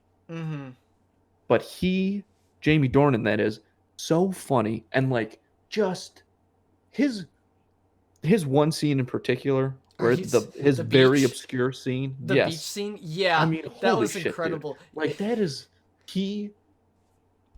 that is one of the best scenes in the movie. He kills it in that. At What first, man. I got you. I'm just remembering this other part that I love is when hopefully this won't spoil anything, but when Barb sneaks out the window and then she goes on the little raft like past the thing like that and just like stays like completely that's so funny. And there are a lot of like, again, this I like this movie because there's a lot of obscure things in it. Yeah. I've said on the show before, I love that Tim Robbins show. Tim Robinson. I think you should leave, and that show is so obscure. I think that I gotta watch that. you have to watch it, Joe. It's so funny. I yeah. think that I think that is a type of humor that improvisers, because both of these women are obviously insanely talented improvisers, like two of the best to ever do it, and it seems to be a type of comedy that improvisers are really attracted to, and I'm glad that is kind of starting to seep into the mainstream a little more because it's so funny, and there's such, and again, I think there's such a such a deep well there to bring things out of. Doesn't this movie have some connection to Bridesmaids, or am I? Well, Kristen Wiig wrote and starred in Bridesmaids as well. Well, there it is. Okay, there it is. That's what I was just curious. It's nothing to do with Bridesmaid. I was just curious because I was like, oh, maybe there's another big name that I'm missing that also is connected to it. But yeah, right, okay. Got it. Cool. So I do want to say, when that beach scene happens, I at first was very. It happens. It's a very obscure scene, and it happens. Like at first, I was like a little like resistant to it, and then I was like, and then it went on, and I was like, no, this is. Yeah, I gave in, and I was like, no, this is great. Like, this is, like, that's the thing, is this movie, I think, did a good job with handling the obscure scenes in a way where they I'm not saying they set them up, but they made them easier to, like, they made him easier to I think handle than like some other movies like would do it. So that was nice. And I thought that was cool. So but that scene was great. It reminded me of not to spoil it, but it reminded me of a Zac Efron High School Musical scene, and it just in the best ways. In the best ways. What is that song called? Wait, don't tell me. Okay. I'll remember it. I think I know which one. There's two. On I was thinking of the one on the golf course. Yeah, that's from the second one. That's when he's wearing the capris. Yes, that's what is it? How does that go? Not gonna stop till I get my shot. What's the Bet chorus on of it though? Bet on it. Bet on me. Yep. Okay. I had to go to the bridge before I got, because I know the bridge so well. Oh my god, it's so good. That movie is great. But yes, that scene, it reminded me so much of that. And oh my god, he just kills it. Like, at first I was worried. The reason why I was worried at first and I was resistant is I was like, oh no, like this all depends on him. Like he really has to do this. Like he has to do this well. And right when he started going on the beach, I was like, okay, this is like, when he was in the bed, I was like, oh, I don't know how this is going to go. But when he got to the beach, I was like, okay, he can do this. Like, this is good. So yeah, not to say any more about that scene, but that scene is incredible. It's a very much a standout scene. And yeah, he's so good. One thing that confused me about him, in the beginning of the movie, he has an accent. Like him. Oh, did he? Well, the actor has an accent. I think he's Irish. In the movie, in the beginning specifically, it sounded like he was trying to not have the accent at all, like it was just supposed to be American.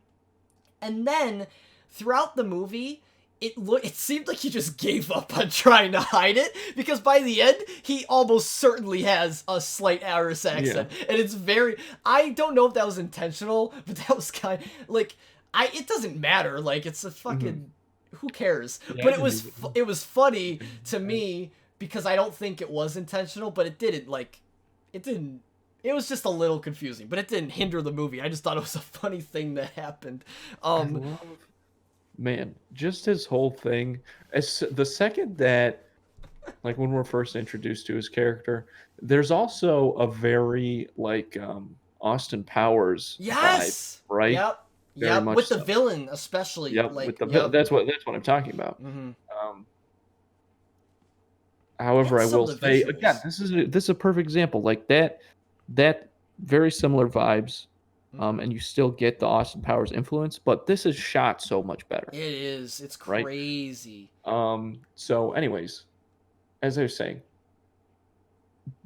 but again, with seeing it and immediately connecting it to Austin Powers when we're introduced to his character,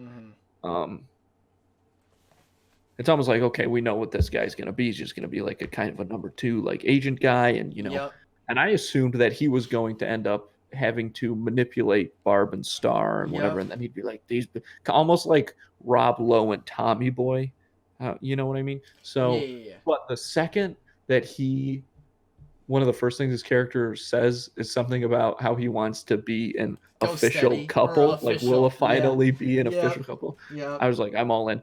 There's almost nothing that makes me laugh harder than like adults using like such, like, high school terms and stuff like that. Like, we laughed so hard. It was they really flipped the head on his character. Like, that's the thing. That's one thing this movie did. And also, he wasn't stupid either. Like, he wasn't a dumb guy. Yeah. He was, emotionally insecure. Yes, for sure. But he wasn't but they didn't make him dumb either. This movie is just so well. I really, really, really liked this movie, Joe. It was fun. I thought it was excellent. I thought it was very funny. All that stuff. There were some parts so fucking well. I'm sorry, I just wanted to add that one last time. I thought it was written so well. It was written well. The thing I will say is, it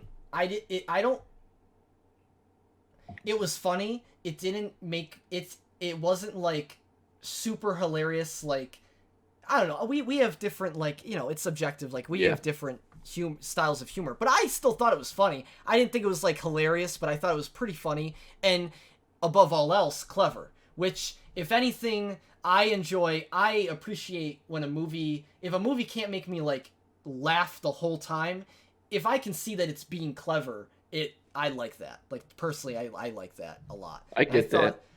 I thought we differ a lot on how we view like like comedy for sure. But that's what makes me like.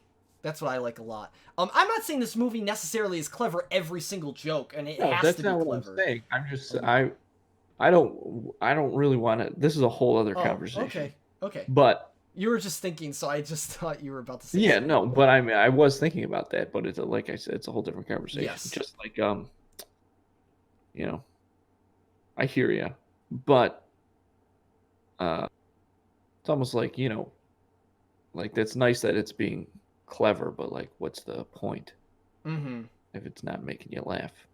But I'm not saying that that's what this movie did. I think the exact opposite. I think every time it was clever, it completely landed. No, I agree. And that's, I think, part of this whole idea of this obscurity that I keep bringing up is that it's you have to be clever to make it work, right? That's true. And, you know. That is very true. There are so many bits in this movie that did like, I gotta say, the beginning of the movie was slow in the fact where I think it took a little bit to get to the really good stuff, which it shouldn't blow its load in the beginning. So, Jesus like, Christ. so when it got to this, like the second. Shouldn't come all over the face of the movie right away.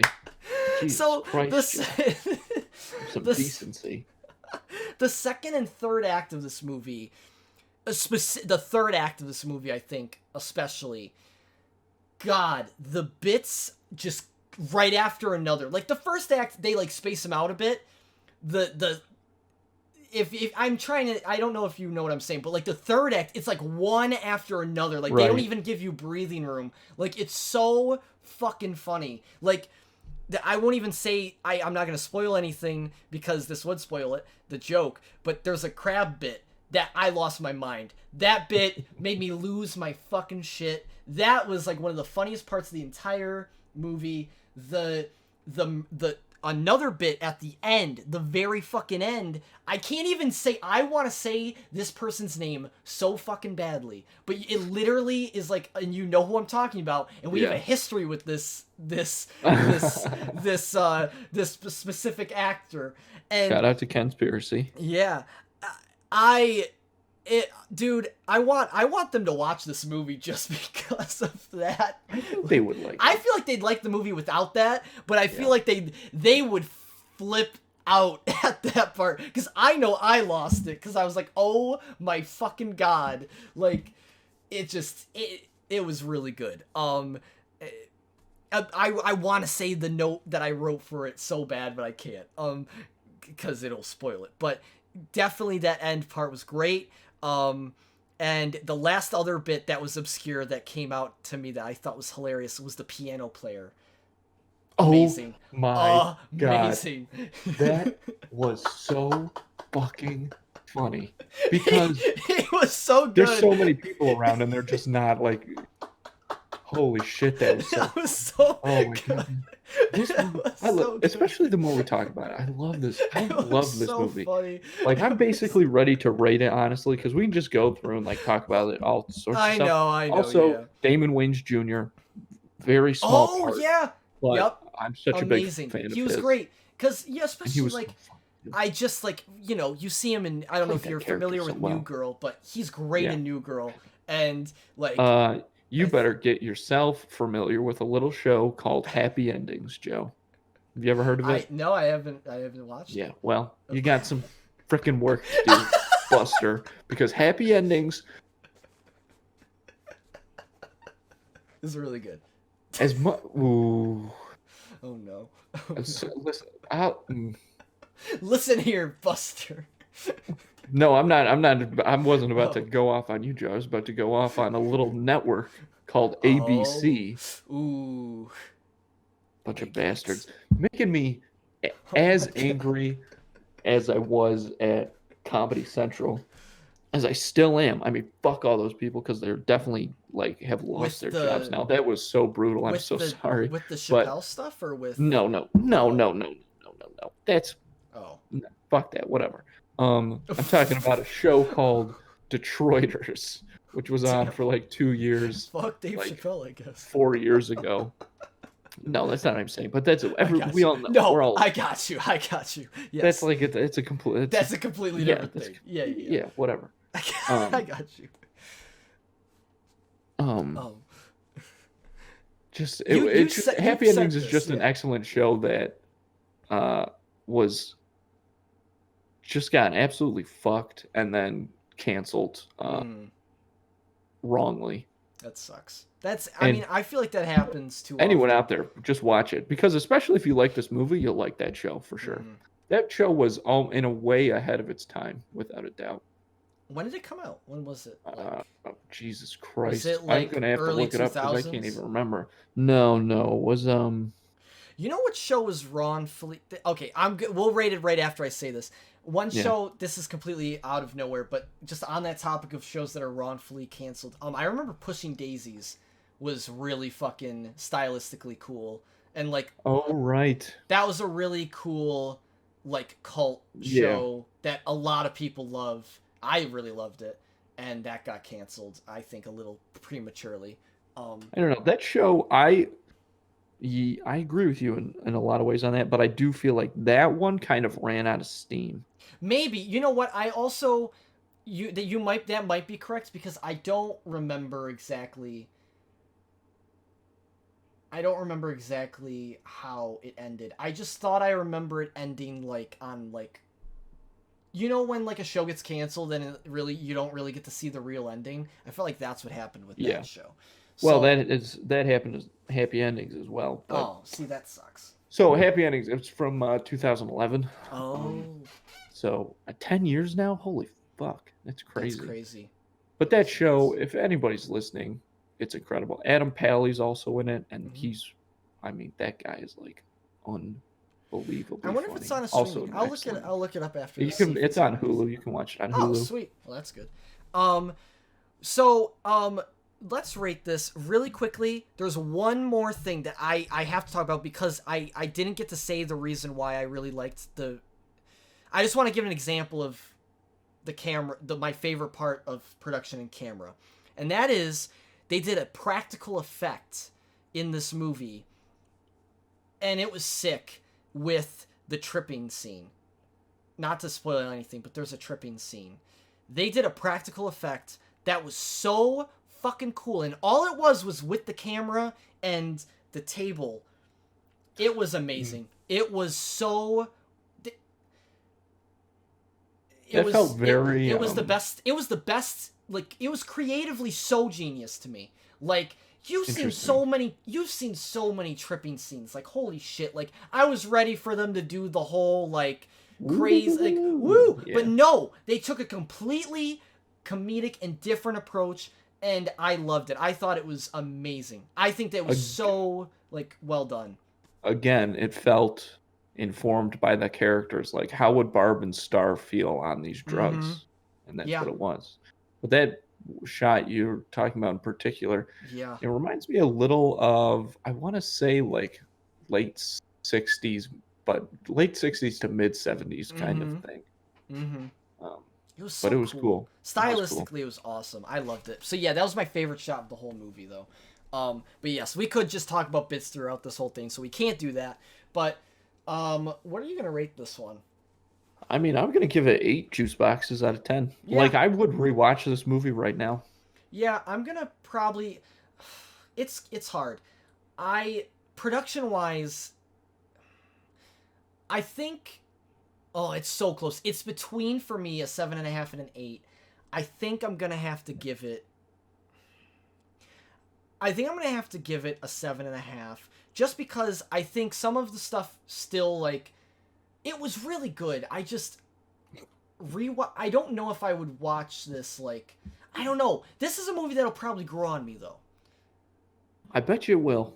I feel like it's one of those movies. Like, right now it's a 7.5, but I feel like, remember that, what was the movie we did the throwback we did with Adam Sandberg? The Andy Samberg? Andy Samberg. Hot Rod? Hot Rod. That movie was one of those movies that, like, grew on me. Like, I didn't, like, I thought it was funny, but, like, when I thought about it more, I just, like, loved it even more and more. I feel like this is going to be one of those. So, I'm going to give it an 8. At the very least, I'm actually going to give it an 8 just because of how well it's made. Like, I think the production on this film is really good.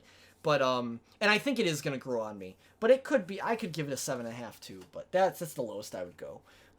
But yeah, so it's a really enjoyable movie. I think if it, I will say, I don't know, I think $20 is a lot to rent. Oh yeah, I will. So, for sure. Like if yeah, it's just like, I know that's just how it is. That's just how they're doing it to us these days. Yeah. So that's, bastards. But it's still really good. So if you have the spare cash, I think that it's worth it. If you like this, if this like comedy sounds up your alley. Also, it's so nice to see Kristen Wiig in something that she's not Cheetah in. I suppose that is true.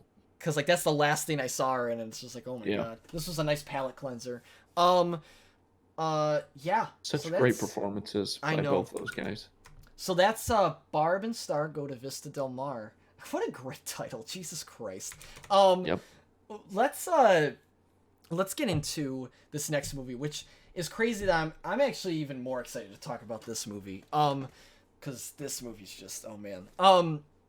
So yeah, we already alluded to it a little bit. Now hold on. Let me do this thing. Look at that. Ooh, and it's gone. That was a cool little effect I just did. I just made the poster fade from the screen. Anyhow,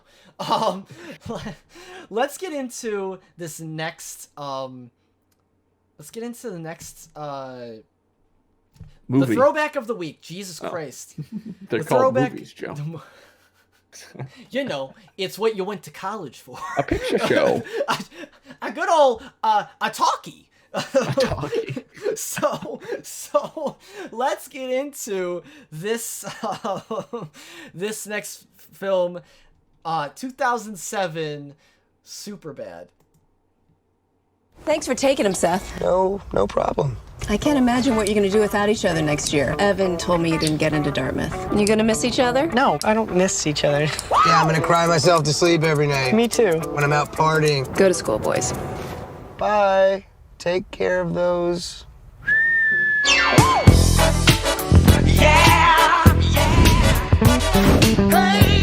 I never see you at parties or anything. Saturday was actually a crazy night for me. Seth's parents were throwing this party, like a get-together, cocktail casual. Wow. And then we went to a nightclub. You got in. We got right in. That sounds like a lot of fun. You would have loved it. Get my brand new fake ID. Wait, you changed your name to McLovin? Doesn't even have a first Okay, name. so yeah, Superbad. Let's just get right into it. This movie. Oh, I'm sorry.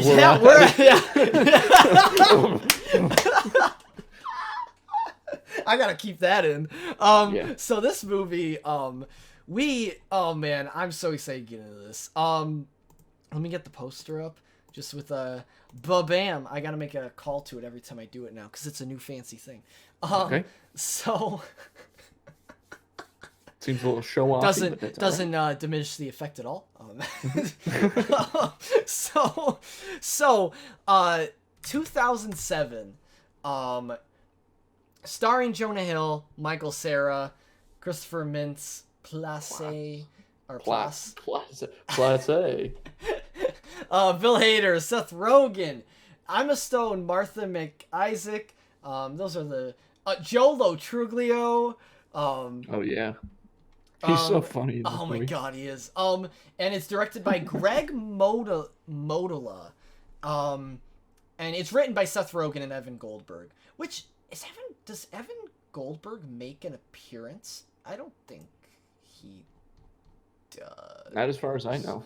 Oh, Dave Franco's in this too for like 2 seconds. Oh yeah, oh my god, so funny. So why don't you go piss your pants again or whatever? That was like in 2nd grade. This movie is so fucking funny. yeah. So wait, but before we get into that,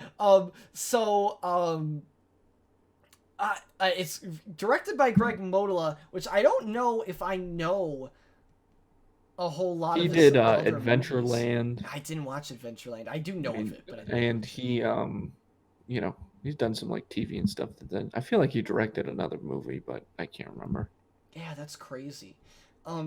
So I think, does he do the Dave TV show? It seems like he does that TV show. Oh, I mean, he directed like a few episodes. right. I forget. He directed at least 1 episode of that. Yeah. So anyhow, so cool stuff. This movie follows these 2 high schoolers. They're best friends. And basically it's their senior year, and it's coming to the end of senior year, and they never get invited to parties. They're really not like super popular, but they finally get invited by Emma Stone's character, who Jonah Hill is really attracted to, and that was a weird way for me to say it. Basically, and Jonah Hill is like, oh yeah, I can get you guys booze, no problem. Except they don't have a fake ID, or really a means of getting it, so they have to get the alcohol. Not only that, both of their characters want to have sex with, and like have sex for the first time with the people that they're interested in this movie, which is Michael Cera's character is interested in Martha McIsaac's character, and Jonah Hill is interested in Emma Stone's character. He's attracted to her. He's very attracted to her. I don't know. They want to have sex so bad. They're so fucking horny because they're high schoolers, and they just relax. There you go. What the hell's going on? These guys just want to get their rocks off so bad. Watch the movie, man. That's the whole fucking movie. I know, like Jesus Christ, such a in of itself a horny way to describe it. Isn't it funny how I went from they're attracted to these to they're attracted to these young women and they want to jerk off everyone. So that's the summary that I'm giving for the movie, as great as my summaries are. Let me give the IMDb summary. 2 codependent high school seniors are forced to deal with separation anxiety after their plan to stage a booze-soaked party goes awry. There you go. That's much better. That's the log line right there. That's what you call a log line right there. That is not what you call a log that's line, not what you because that's call a paragraph. No, I know. That's what you call a paragraph, a description. No, that wasn't a paragraph. That was 1 sentence. That is 1 long sentence. Log line, baby. Get out of here. No, that's too long. Yeah, okay. So, yeah. Or maybe it's not. I'm thinking of something else. I think you are. Line. Logline is Logline. A 1-sentence thing, I'm pretty sure. Okay, then yeah, I was thinking of tagline. Or maybe maybe I'm mixed up. I don't know. Anyways, doesn't matter. I think I was. So let's talk about this for the rest of the show. Let's talk about this. Yeah, so Superbad was a movie. Now we're going to talk about this. Dude, I haven't seen this. Okay, before we get into this movie, I haven't seen this movie in so long. The first time, okay, this is actually a funny story. The first time I saw this movie, I actually didn't even get to watch the whole movie. When this movie came out, I was young, and I wasn't old enough to like really find it, for my mom to find it appropriate for me to watch this movie.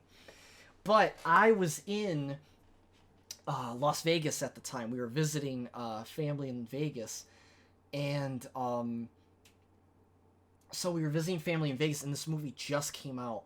And it's a weird thing, but I really like going to the movie theaters in Vegas. I don't know. They have like a different like vibe than the ones around here. I don't know how to explain it. It's stupid, but they're just cool. They just feel cool. So I went to I like whenever I went to Vegas, I would always like to see at least one movie. And this time, my cousin who we were visiting thought it'd be a great idea to take me to see Superbad, which she didn't think was gonna be that bad, which I think is a poor judgment call on her part. But so I don't know how I even got in the movie. I guess she's old enough, but like I don't know. Anyways, I got in the movie, and we start watching it, and we got to the part where Jonah Hill and Michael Cera talks about like what he did like that crazy night, and it shows like the porn scene where they're literally just watching people like have sex. And immediately my cousin was like, "Oh no," and like escorted me out of the theater. And that's all I remembered for the longest time. And then the tagline, because my mom was pissed at my cousin for taking me to the film. And the tagline that I took away from that movie when I got back was, "Man, that movie was super bad." That sounds like something that you would say constantly when you were 9. It also sounds like something you would say constantly when you were 19. No. Like, I think you'd make that same joke. No, I wouldn't. Yeah, dude. You would. Yeah, you would. When you were 19, absolutely. Maybe not so much now. Did we converse a lot when I was 19? I'm trying to think. What? Yes. Yeah, freshman. That was what would have been senior year. No, that might have been the one year that we weren't talking because you were in Florida and I was I was graduating high school, which we didn't really reconnect until after that. So the 1 year you didn't. Yeah, you know what? You're probably right then. That's funny. That's got Joe Dorado written all over it. 19. But yeah, this movie is timeless. Honestly, it's become timeless now. As far I did see. I just wanted to say I did see it. I did see it after that fully. I didn't want it to say that was That's what you're basing your whole rating on now. So. No, I did see it one more time, and then I saw it, and then it's been a while since I've seen it that time. So anyhow, now you can go. Thank you. This is probably, I would say, maybe top 3 funniest movies of all time, in my opinion. Top 5, I think. I'm not gonna lie, I was very curious how this movie was gonna age, because I thought when I watched it, it's still fucking funny. When I watched it a long time ago, not when it first came out. When I watched it when I was in like middle school or high school, I thought it was funny. I didn't think it I don't remember thinking it was like the funniest, but I thought it was funny. And I was like, man, I wonder if it's gonna get worse or better watching it again. And man, it got even it's way better. I think it got better, yeah. It's crazy. It got even better like watching it back. And I forgot so much that happened. I forgot so much. It got even better the second time I watched it. And you said that it was top 3, top 5 best probably top movies of all time. It's hard to say, but I put it up there. You know what? I think I'd agree after watching it again. I think it'd be top 5 for me. I don't know if it'd be top 3. I think it'd be top 5. And oh man, I just can't believe how I was like, man, like I was really worried it wasn't gonna age well. I was like, man, I have a feeling I'm not gonna find it as funny as I did, like when I watched it last. Like I feel like it's gonna just the jokes aren't gonna land anymore. But no, it's fucking hilarious. It's like it aged super well. And I like it even more now looking back on it. Probably because I'm not in high school anymore. But very interesting. Everyone kills it in this movie. And also, I gotta say, the first thing that stood out to me in this movie is how well directed it is. That was that I didn't pick up on the first time I watched it. How well directed this movie is, and the shots that they... Now recording. All right, Craig. The way the camera movements and the compositions and the color grading, amazing. Also, the props, they nail the aesthetic down so well. They're going for like this weird like 70s like it's not a movie that takes place in the 70s, but it has like a 70s vibe with the music and with like the setting, like, or the color grading. Yeah, the color grading definitely adds this grittiness to it that's, you know, obviously not to the extent, but it certainly feels almost like a homage to like Taxi Driver, you know what I mean? Just like 70s New York City. It's so well done. It's like, and obviously like what enhances the production is the amazing talent behind all of it. The cast is incredible. Like, holy shit. Jonah Hill, Michael Cera, You know, this is a movie that Seth Rogen and Evan Goldberg started writing when they were still in high school. That's crazy. And you didn't know that? No. It's very famous. And they just wrote it for years and years. And I think that's one of the things that's one of the reasons why this movie has such longevity. What really strikes me thinking about this movie as the years go by in the context of the comedy films that come after it is I would liken it to Animal House, which is a movie that when it came out really set the standard and changed the tone and landscape of what comedy movies were going to be for the following decade and a half. And that's exactly what Superbad did. Because I'm going to actually have to look up some things that it's very influential. Check my point, but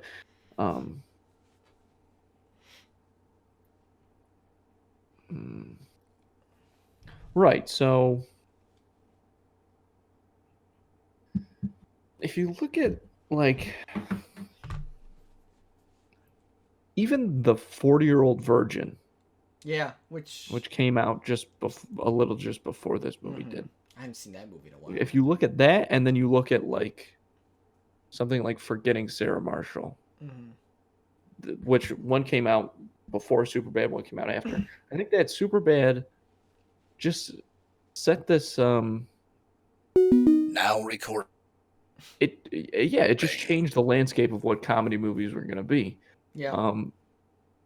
It changed everything, how they do the jokes, and I think it was the first step towards what we have talked about a little bit throughout this episode is comedy movies looking better. And I think that Judd Apatow and Seth Rogen there's one DP that he uses that I can't remember his name, so I'm sorry for that, but those guys are why comedies look so good now.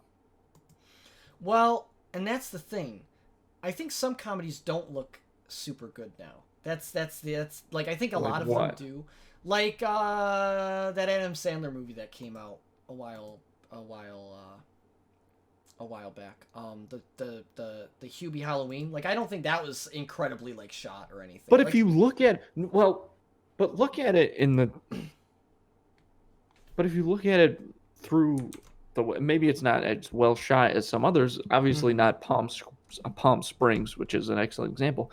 But just look at the way everything. Look at the lighting, the way that it's edited is so different. I mean, this certainly set the tone, I think, for editing and composition for comedies for years to come. Because comedy was always such compared static, to how it was. wide shots.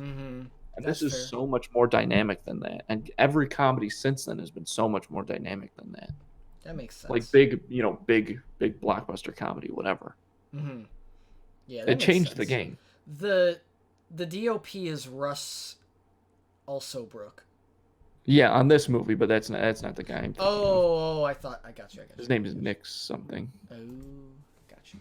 But yeah, no, I agree. Like this movie did set the landscape for sure in that regard. It's crazy. I mean, when did Napoleon Dynamite come out? I know they're different movies, 2004, I want to say. I feel like that movie, like, there's some, because Napoleon Dynamite has a very similar, like, That's an interesting 70s. call. Now recording. Napoleon Dynamite has a very similar, like, 70s aesthetic, which, well, that movie I actually can't remember when that movie is supposed to take place, whether that is supposed to take place in the 70s or not. It's definitely supposed to take place in modern times, but it's just such a small town that, like, that's why. And they kind of introduce that, like, that's kind of why I think Napoleon looks the way he does, is because yeah, well, that's the thing, is, like, I think that, like, that movie influenced this movie to some degree visually. Interesting. Like, I can see, at least with the like 70s aesthetic. Like, yeah, I understand what you mean. I don't think that's a bad thing. I just think no. It's like, that's interesting that Napoleon Dynamite came out like around the same time, though. That's cool.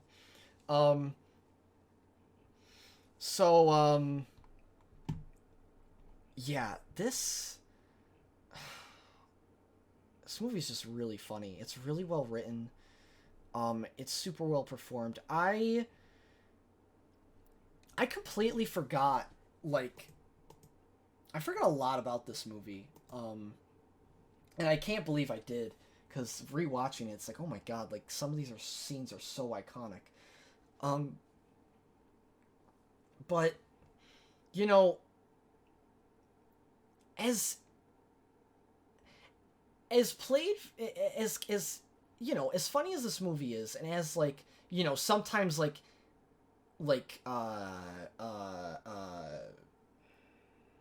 some things, like, are, you know, as exaggerated and ridiculous as some things are, this movie is super, like, I think this movie is, like, pretty relatable, like, to, like, high school. Like, I think this movie, like, encapsulates high school pretty,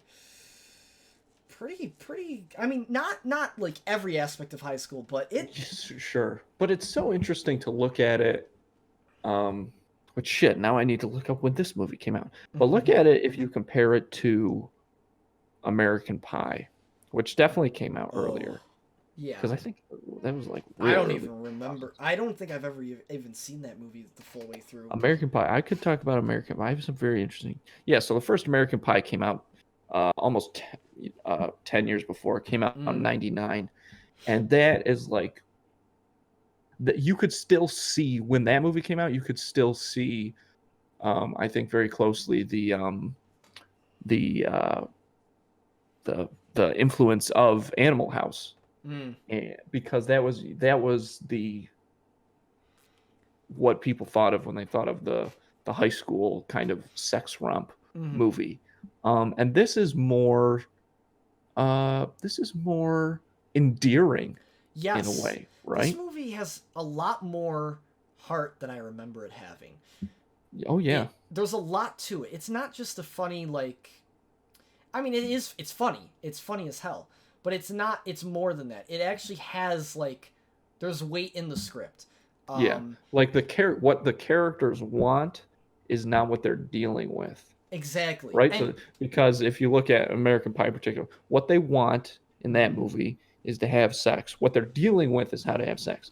In this movie, what they want is to have sex. What they're dealing with is the fact that they're both going to college in different places and they've been friends for a long time now. That's what I mean, is, like, this movie, like, I think is weirdly relatable.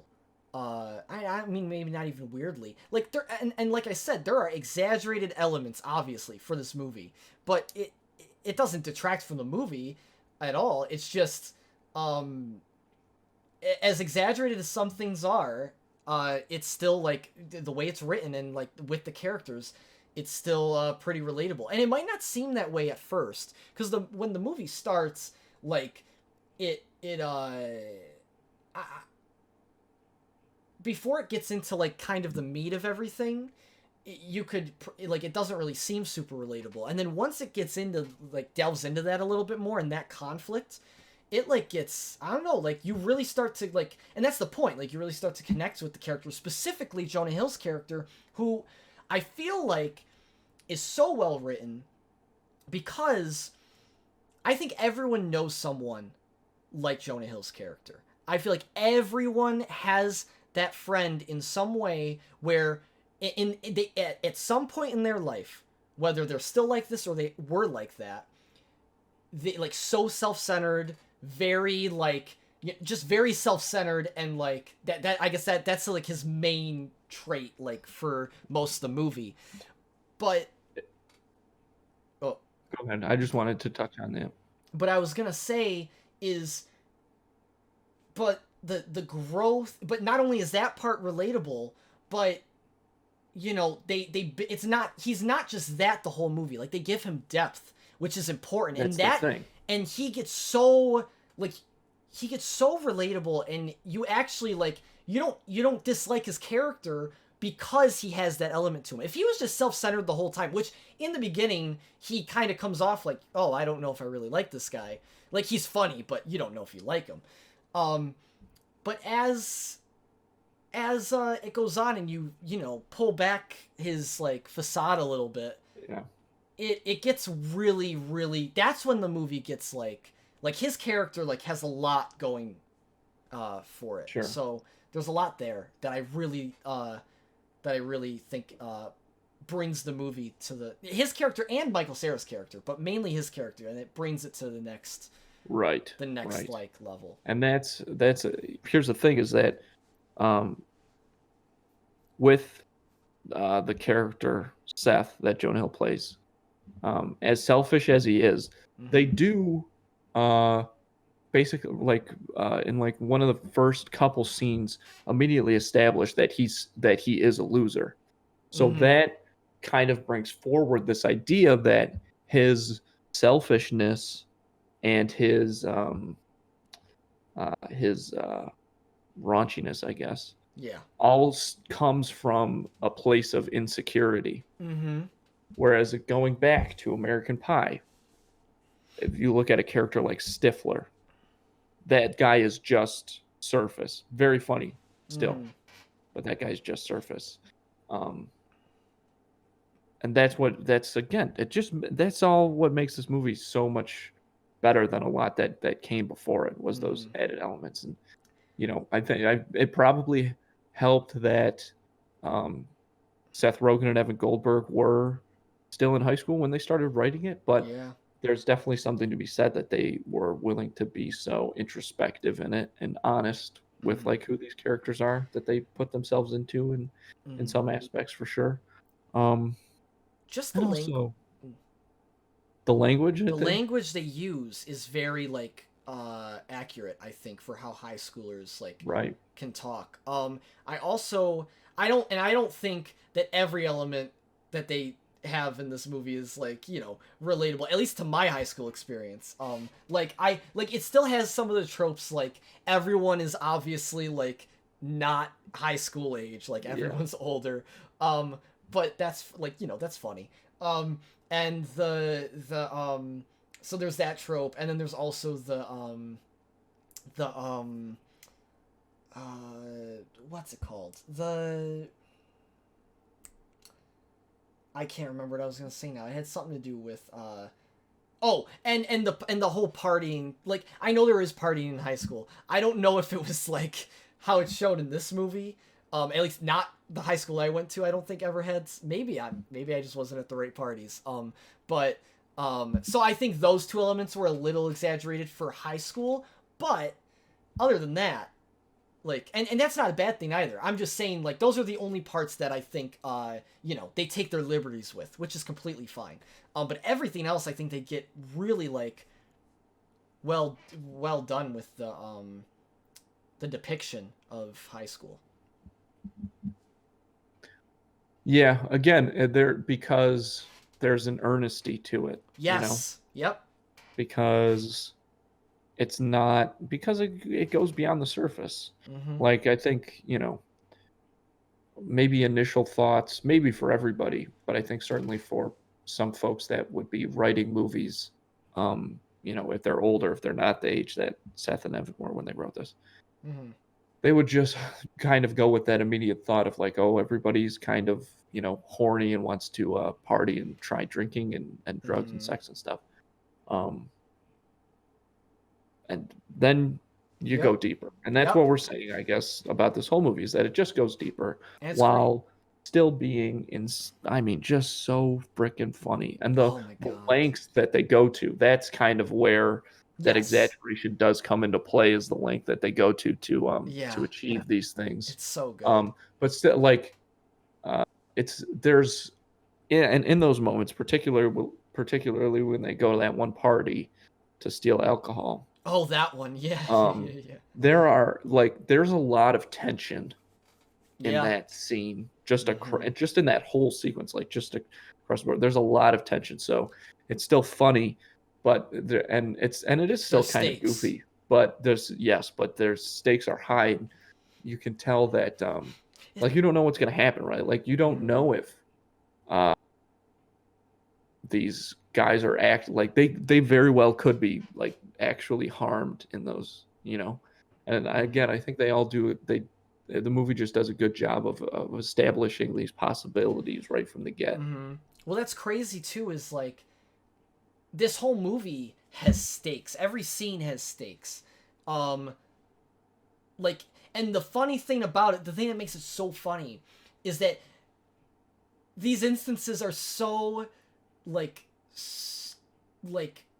dumb to have stakes for, like as high of stakes as they have, like getting getting alcohol, like stealing alcohol, acquiring alcohol somehow. It has such high stakes in this movie, that you've probably never seen in a movie before. Like there's there's no reason for it to have such high stakes in other movies, but in this movie it works perfectly. And there's no campiness to it, right? No, there is campiness when you get to other parts, I say. Like the cops, I think. Like the cop scenes, I think, get a little campy. I don't know. Maybe campy's the wrong word. Maybe I wouldn't use that. Okay. I wouldn't use I think the cops part are great. I think that's when the movie gets really you just don't believe it. Yeah, but that's fine. It's just really funny. Also, it's great. Yeah, exactly. It's fucking hilarious. And I think you can, again, as an audience, accept that even more because of the way that Christopher Mintz-Platz's character, Fogel, aka McLovin, is kind of handling that situation. Also, he's not just down for it immediately. He's definitely nervous. Also, the realization at the end with the cops and Fogel. That was huge. Right. I completely forgot that happened. And then when they had that conversation, I was like, that makes it a lot better that they're not idiot. They're idiots, but they're not they knew. They're not that fucking stupid. And I'm glad that was addressed, because then that made it a lot better. And that's a great scene. Every character has an endearing moment in this movie. It's fucking weird. Because this movie, just on the surface especially, is not endearing in any way. But it, on the surface level, it doesn't appear, like you said, there's that facade.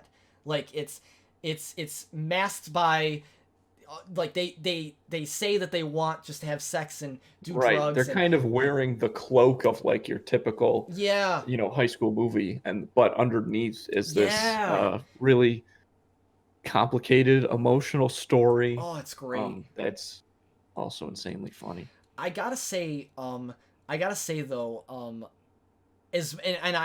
glad I prefaced with how much I like this movie before I said this, because I don't want you to think that I mean this in a bad way.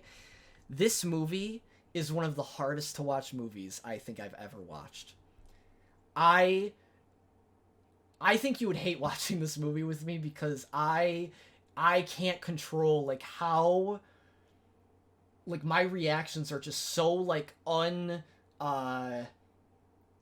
unintentional. I'm not purposely doing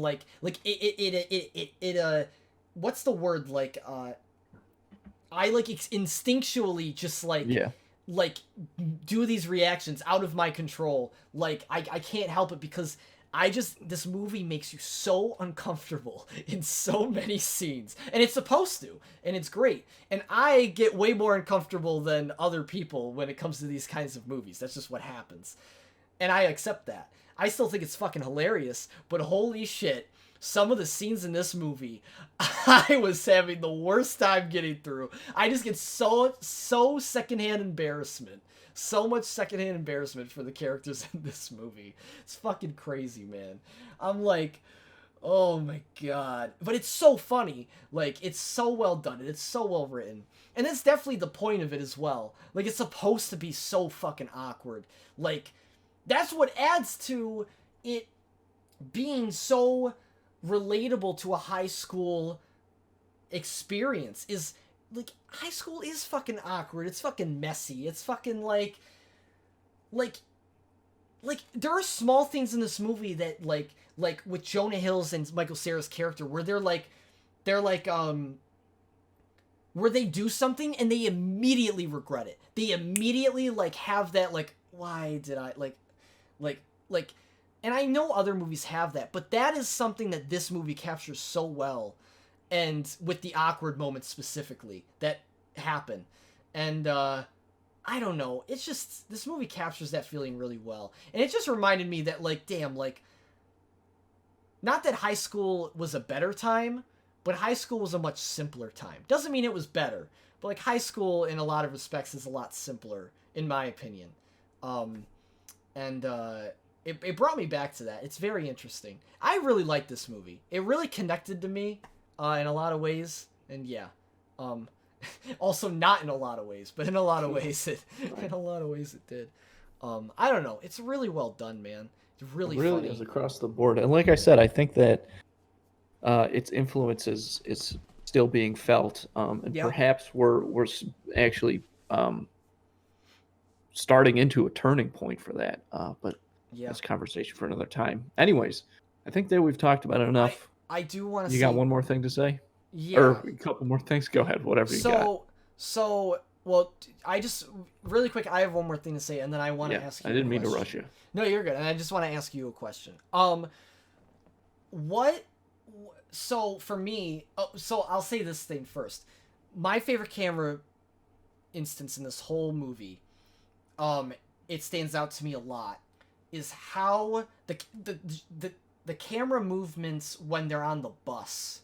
There's, like, this one camera movement that, like, I don't know, it's hard to explain. It's very subtle stuff, but it's that kind of stuff that brings the camera stuff to the next level. And that's, like, I know, like, we said that, but it's just, I just want to say the specific moment when I was like, damn, like, that's a good fucking, like, that's awesome. Like, that just, it's great that they did that. It's small shit like that, but it's great. Yeah, I wanna really quickly before we rate this, I wanna ask you a question, because I wanna at least talk about one bit in the movie. What do you think is the funniest bit in this movie? Like, the funniest sequence or the funniest bit for you? Like, what's your, like, favorite, like one? Think for a second. Yeah, it's tough. There's a lot of them. You know what always makes me laugh, and a part that I always look forward to, is right at the beginning when, like, the first time that we meet Fogel, and he goes, what is he? Nah, suddenly I can't. He's like, chicka, yeah, big idea. I love that. That's so funny. That is a really good scene. That's great. My favorite moment, there's a lot. I'm gonna pick one that's not super, like, there are really funny moments that are hard to watch, like, specifically at the end when they're all, you know, having their moment with their, like, crushes. Like, those are fucking hilarious, especially Michael Cera's. Like, when he's like, oh, actually, be careful with my sweater. It's a vintage sweater. It actually means a lot to me. Oh my God. Dude. it's so uncomfortable to watch that scene because it's so awkward, but it's so funny. And it's like, holy shit. But I'm not going to pick that one because I do have to pause it like once in a while. The scene that I can get through without stopping, and it's like just really fucking funny. And I think it's a lot of people's favorite scene. It's the one when Jonah Hill goes in the market and he visualizes all of the fucking shit. That scene is so fucking funny. When he goes up to the old lady and picks her bag up and he goes, she goes, "Would you like me to buy you alcohol?" He goes, "I would love that." Or, That would "That be would lovely." My favorite part of that sequence, I think, is when he goes, it's the one with the cop. Oh my god, and the cop just... I never had a choice. And then he like tries to throw just that line, "I never had a choice." It's so funny. It's really good. Like, that sequence is amazing. My god. And before they go in there, when Fogel's like wearing the vest. Oh, you he's look like, like "You look like Aladdin." Aladdin." It's so funny. What's funny is I think I see I also like that I relate to each of the characters in different ways. Like, it's not like it's just like one character is like relatable, like, but it's like they're all like relatable in their own ways. One more thing I didn't say. Bill Hader kills it in this movie. He is like one of the standout characters for sure. He's incredible. I fucking love his character. Bill Hader's just incredible, but he's great in this movie. I forgot how much he was in this movie, but I was pleasantly surprised when I realized he's in it way more than I remember. He's just so fucking funny. Oh my god. It's amazing watching it now. Mm-hmm. And seeing how long it's taken him to kind of get his own thing going with Barry and stuff, when he, is certainly a scene stealer in this. So, oh my god. Also, this is a weird thing. I thought Seth Rogen, he looked like Chris Pratt for 2 seconds, and I was like, is that Chris Pratt? It wasn't Chris Pratt. When he first got introduced, I thought he was Chris Pratt for a second. I was like, wait, that's not Chris Pratt. That's Seth Rogen. And it took me a second. I had to do a double take. But then his voice happened, and I was like, oh, that's Seth Rogen. But yeah, no, it's a great movie. It's awesome. Super endearing. Super heartwarming. There are parts where you surprisingly, like, I welled up a little bit at some parts, like, because it reminded me of, like, it can bring that nostalgia back, right? And there were like parts that like really endearing moments between the two main characters, specifically towards the end. And also the ending is so feel good, and I'm very glad. Like, as hard as this movie is to watch throughout, it has a really good, like, feel good ending that just, it's great. Like, it's those are, and I know you're not a huge fan of endings, but that's one of my favorite types of endings. Yes, absolutely. Well, this is like, a perfect that example of an ending that I absolutely love. Yeah, it was just, it's so well done. It like, it like, but this movie genuinely like gets me emotional, like, towards the end. Like, it's just, it's perfect. They do it so well. Yeah, man, it's great. And I like it even better than I did the first time I watched it. I even like it even better. And this movie is super bad. Yep, there it is. Oh, Joe. Oh man. Well, let's rate this guy. Let's do it. Oh man. I think I have to. This might seem too high, but I think I'm going to just really quickly, I don't have a lot of notes, so I'm going to really quickly just look them over and make sure I didn't write anything, like, terrible that I'm forgetting. Nope.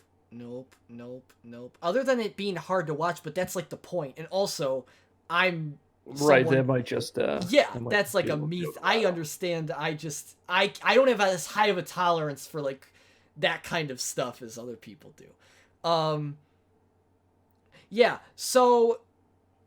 Yeah, no. One thing that I did kind of feel like, but I'm not even gonna knock it because it's just so enjoyable. I think the the first half of this movie isn't as enjoyable as the second half of the movie, but I don't think that's literally me nitpicking. That's me nitpicking.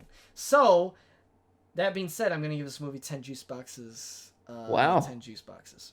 Very impressive. I'm gonna say, all things considered, that I don't have any flaws that I can think of. Sure. Yeah, I mean, I think all things considered, I would have to agree with the 10 juice boxes. Because of course, a big part for me with that is the influence and the rewatch. But like, this is a classic. Like, I think this is a classic, and that's kind of the standard for me for a 10 out of 10. It is a classic. Yeah, it is. It's that me watching it now and liking it way more. Like, it's not like I liked it a little bit more. I liked it way more because I, for some reason, just did not. I mean, I just did not find it very funny when I watched it in middle school or high school. Whenever I watched it, but like watching it now, it's like, holy shit, it's so good. So yeah, I think that proves like how much of a class. Like, I mean, that's a great measurement for what's a classic. So yeah, 10 out of 10 juice boxes. You've heard it here first, folks. So that's what we got for this episode of Film Juice, everybody. The Andrew Canada special. I don't know if that's what we're gonna. I don't think that's what we're. I don't think. No, absolutely not. It's completely inaccurate, I would say, is my biggest problem with that. I was just making the joke because you picked both the movies. I know it's not the same. Anyhow, what a wild episode of Film Juice. I don't know. I'm not gonna complain, but I definitely was a little. I don't know. Definitely in a weird mood this episode, but I'm not gonna complain. Very fun stuff. So, anyhow, you can check us out on all the socials, Instagram, at film_juice. You can check us out on Twitter at filmjuicepod. And yeah, we actually just posted the first highlights that we're starting to do. So there are 2 Sorcerer Apprentice highlights from the episode that we did 2 weeks prior. So yeah, we're gonna have those going forward. So check those out.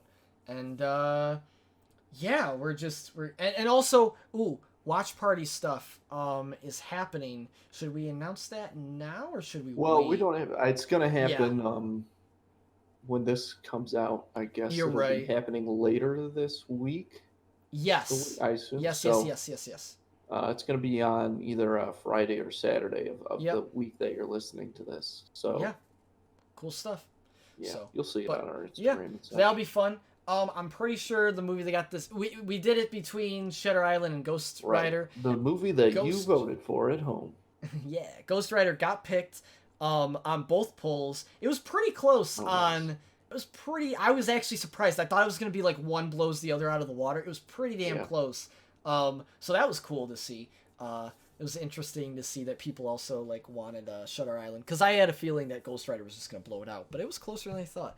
So anyhow, that was cool. We're going to be doing more stuff like that in the future, so stay tuned. And yeah, more stuff to come as always. Yeah, that's about it. Thanks for watching. Thanks for listening.